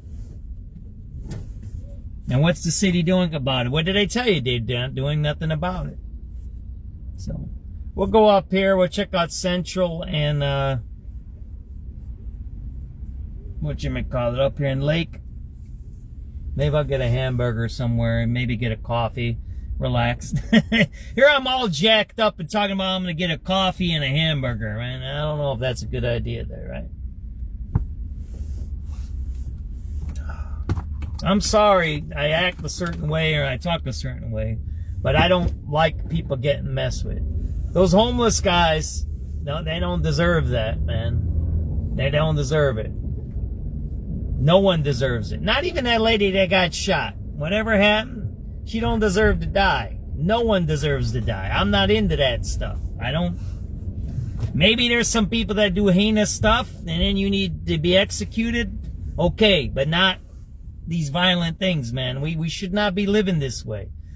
We shouldn't be living with migrants running around and running over Fed agents. We shouldn't be having homeless people's belongings lit on fire by maniacs. So this is the second time now in what, 2-3 months that there's a maniac running around downtown lighting people on fire. Yeah, that's dangerous. And the cops don't do nothing about it because they think it's a joke. Like up here with the Metro cops, right? It's a joke that they're doing drugs in the station and then they burn and kill people out here, right? That's what happened out here, don't you remember? They killed the 4 people out here in Forest Park, right out here. That Forest Park is right. That Forest Park is that's the borderline. You got Oak Park, Forest Park, and Chicago. It's right there, that corner there on Harlem. It's all together there. That's the area right there. Down the road, they murdered 4 people on that train. That, I don't know, it was the Blue Line train, so it wasn't that train. This is the Green Line train. I don't know if the Blue Line runs on this one or it goes a little north of here. I think it still runs on this one, doesn't it? Doesn't it come out here somewhere? I don't know where it is. It's right down the road here. He just had 4 people murdered. See, my wife has this theory, and this is where we're going to end most likely, that the government allows this to happen because it's cleansing. They allow people to do harm to themselves because they don't care about them, right? They already consider them a certain way. This is a theory of my wife's. This isn't what I believe in, and neither does my wife believe in this. We don't believe in this philosophy. But there's a guy out in San Francisco. They caught him on tape. And there you go, drug addicts, right? Drug addicts right there. Those are drug addicts right there. See that there? Those were drug addicts right there. And this guy from San Francisco, they were interviewing this guy. He was one of these harm reduction people. And he said, I don't care about them. While they're supplying needles and stuff to these people. You kind of get what I'm trying to say there? I don't know if I'm making myself clear. I don't know if it's hard to even think this way. It's for a normal person, a regular human being, it's hard to think that someone would do something that would facilitate the harm of others.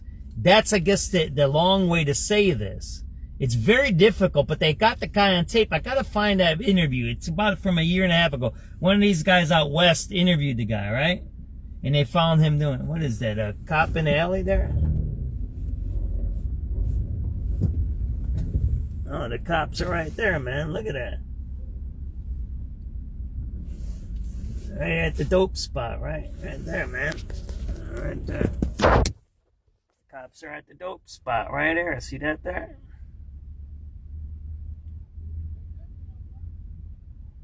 There you go, right?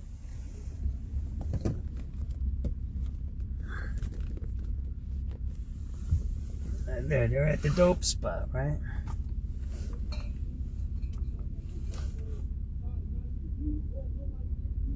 Well, there's a lot of cops there, man. Well, I gotta check this out. There's a bunch of cops out here, man.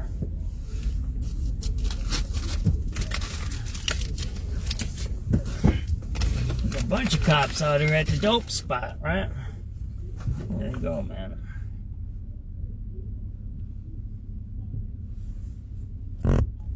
Central and Lake. A bunch of cops at the dope spot here. See that there?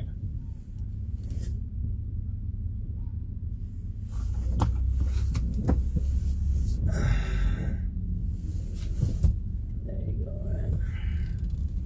Man, they're cracking down everywhere, huh? There we go.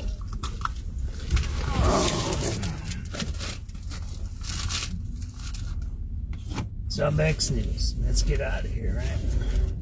Once the cops leave, we need to leave, right? They don't care, they're still here. See that there? So the cops leaves and the guy's just standing there ready to do the next deal. Didn't you just see that?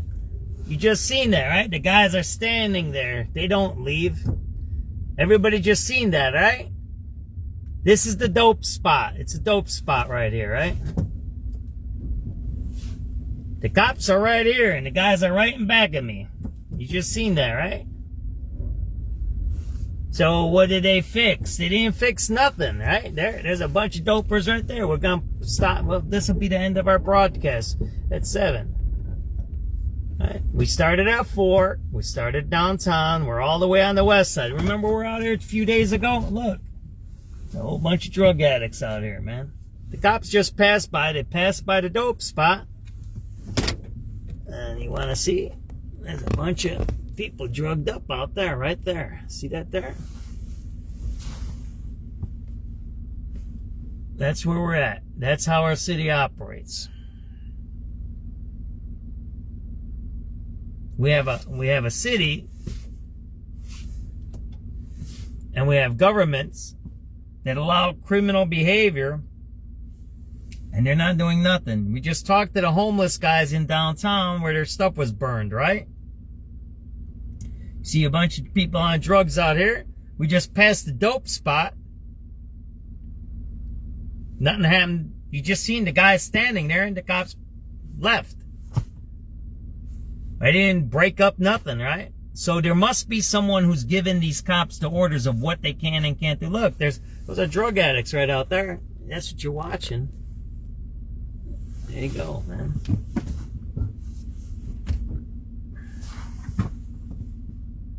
You're watching drug addicts right there. This is 6:57 p.m. West side of Chicago. Levine Park. John Levine Park. You got all kinds of Audis and Mercedes driving around here, man. You got all kinds of cars driving out here, man.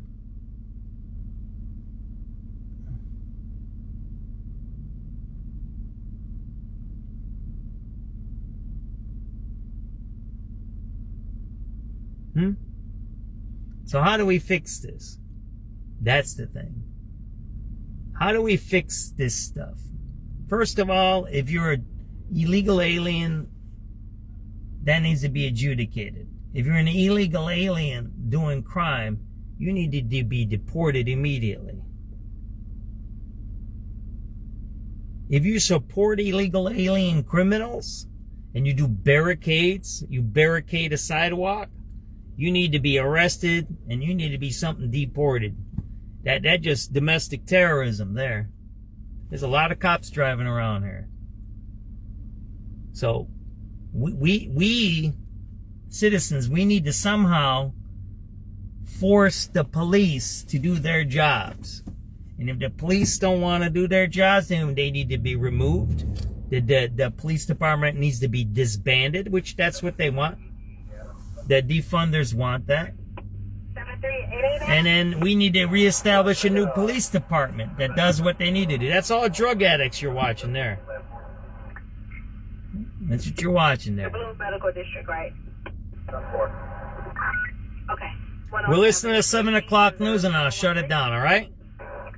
You're watching a bunch of drug addicts over here on the west side. We'll listen to the news and shut it down after that. With the lack of communication from the administration. We have much less information than we would have expected. And what they have released so far, he says, is suspect. Because the Secretary of Homeland Security and her officials that work with her have lied to the American public and to Congress time and time again, we are at this unfortunate moment in which we cannot trust the information that comes from them. Heather Roberts for CBS News, Portland, Oregon. Homeland Security says the driver who is in the U.S. illegally weaponized his vehicle, causing an agent to fire a defensive shot. President Trump hosted oil executives at the White House today to talk about investing in Venezuela after the recent events. CBS's Cammie McCormick. The interim authorities in Venezuela realize the game has changed. Energy Secretary Chris Wright says the interactions have been fantastic. The United States is now in a very strong position because we're controlling the sale of their oil. But right now we're doing it massively for their benefit. We're selling their oil at a higher price. We're collecting money in U.S.-controlled accounts, and we're delivering money to the interim authorities in Venezuela. In return, he says they have promised to work with the U.S. to improve safety and restore relations. But he said that will take some time. A judge for now stops the Trump administration's freeze on child care and other social service funding for 5 states.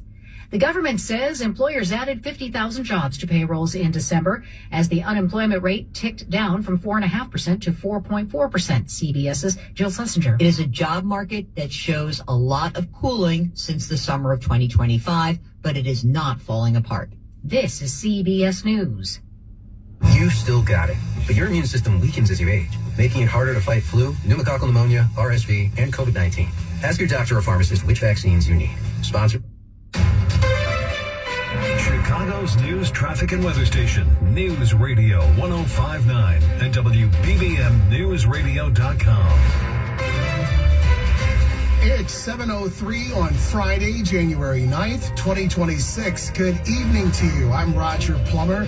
It's 42 degrees in Chicago under mostly cloudy skies. Tonight, partly cloudy early, then mostly cloudy late with a touch of rain and snow toward morning. A low of 34. Tomorrow, snow at times, perhaps mixed with rain early, winding down around midday. The snow can accumulate a coating to an inch, mostly cloudy and breezy later in the day with a snow shower and a high of 37.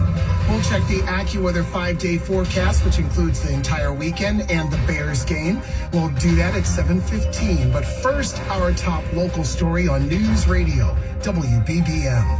A judge has stopped the Trump administration's freeze on child care and other social service funding for 5 states. Illinois is one of the states bringing suit against the White House for trying to withhold billions in funding for families. The story from WBBM's Mallory Vorbroker. Illinois Attorney General Kwame Raoul filed a lawsuit with Attorneys General of California, Colorado, Minnesota, and New York, challenging the Trump administration's attempt to freeze $10 billion in federal funding designed to benefit low-income families. Raoul, in a virtual press conference, calls the move an abuse of power. If this attempted freeze were allowed to stand unchallenged, parents of nearly 150,000 Illinois children who receive child care support would be forced to stay at home, causing employers to lose valued employees and businesses to also be impacted. The Trump administration gave Illinois 2 weeks to turn over what Raoul says is a large amount of sensitive personal information on an impossible timeline. Mallory Vorbroker, News Radio 105.9 WBBM. Illinois' senior U.S. senator says he's convinced his controversial vote to end last year's federal government shutdown was the right one, based on the progress of efforts to extend health insurance assistance. Progressives criticized Democrat Dick Durbin last fall when he crossed the aisle to join Republicans voting to end the shutdown in exchange for an agreement to vote on extending tax credits for 24 million Americans who buy insurance through the Affordable Care Act marketplaces. Now that the House has approved a 3-year extension, he told reporters in Chicago today that his bipartisan approach was justified. We have a conversation which can lead, I hope it does, to a bipartisan solution, which is the only outcome that would work to protect the 24 million Americans whose health insurance was at risk. Durbin is now working with Republicans and Democrats to find a path forward in the U.S. Senate. Your chance to submit an application for one of the city's more popular programs opens next week. The application window for the Shared Cost Sidewalk program begins at 6 a.m. Monday, January 12th and runs through 10 p.m. You can submit an application on the 311 website. The voluntary program allows property owners to share the cost of sidewalk reconstruction with the city in an effort to improve neighborhoods. The city says the Shared Cost Sidewalk program cost per square foot charged to property owners is well below what a private contractor would charge. Haley Hansen, News Radio 105.9 WBBM. Playoff football is back in Chicago with the Bears hosting the Packers tomorrow night, and the excitement is spilling out of Soldier Field and into the city with ice sculptures, displays, and Staley DeBear making appearances. It's the Bears' first home playoff game in 7 years and just the third postseason meeting between the rivals. Jamie Arch was born and raised in the city, but left at age 18 to join the military nearly 30 years ago. I decided to do it yesterday. An opportunity he seized after realizing that his work trip to New York included a layover in Chicago. Nearly $700 later, he's holding a ticket to the game, 4 miles north of where he grew up. But I can go now. I couldn't go when I was 5. Finding his team spirit at Soldier Field's Bears Pro Shop. Because I only have dress clothes that I bought with me in a sweatsuit. Clothes he may not wear often in his adopted home of Arizona, where he still cheers on the Bears and makes sure Wisconsin knows its place. No pack, no. Sarah Herrera, News Radio 105.9 WBBM. After 50 years, a hair salon and spa in Northfield is closing its doors. Teddy Kossoff announced that he will be stepping into retirement on February 15th, 2026. His daughter Keely will continue in her father's footsteps when she opens her own Kossoff Salon Spa in Lincolnshire next month. It's 7:08. There you go. We appreciate everybody watching. There's a lot of stuff happening. As you've seen, cops are out here at this location.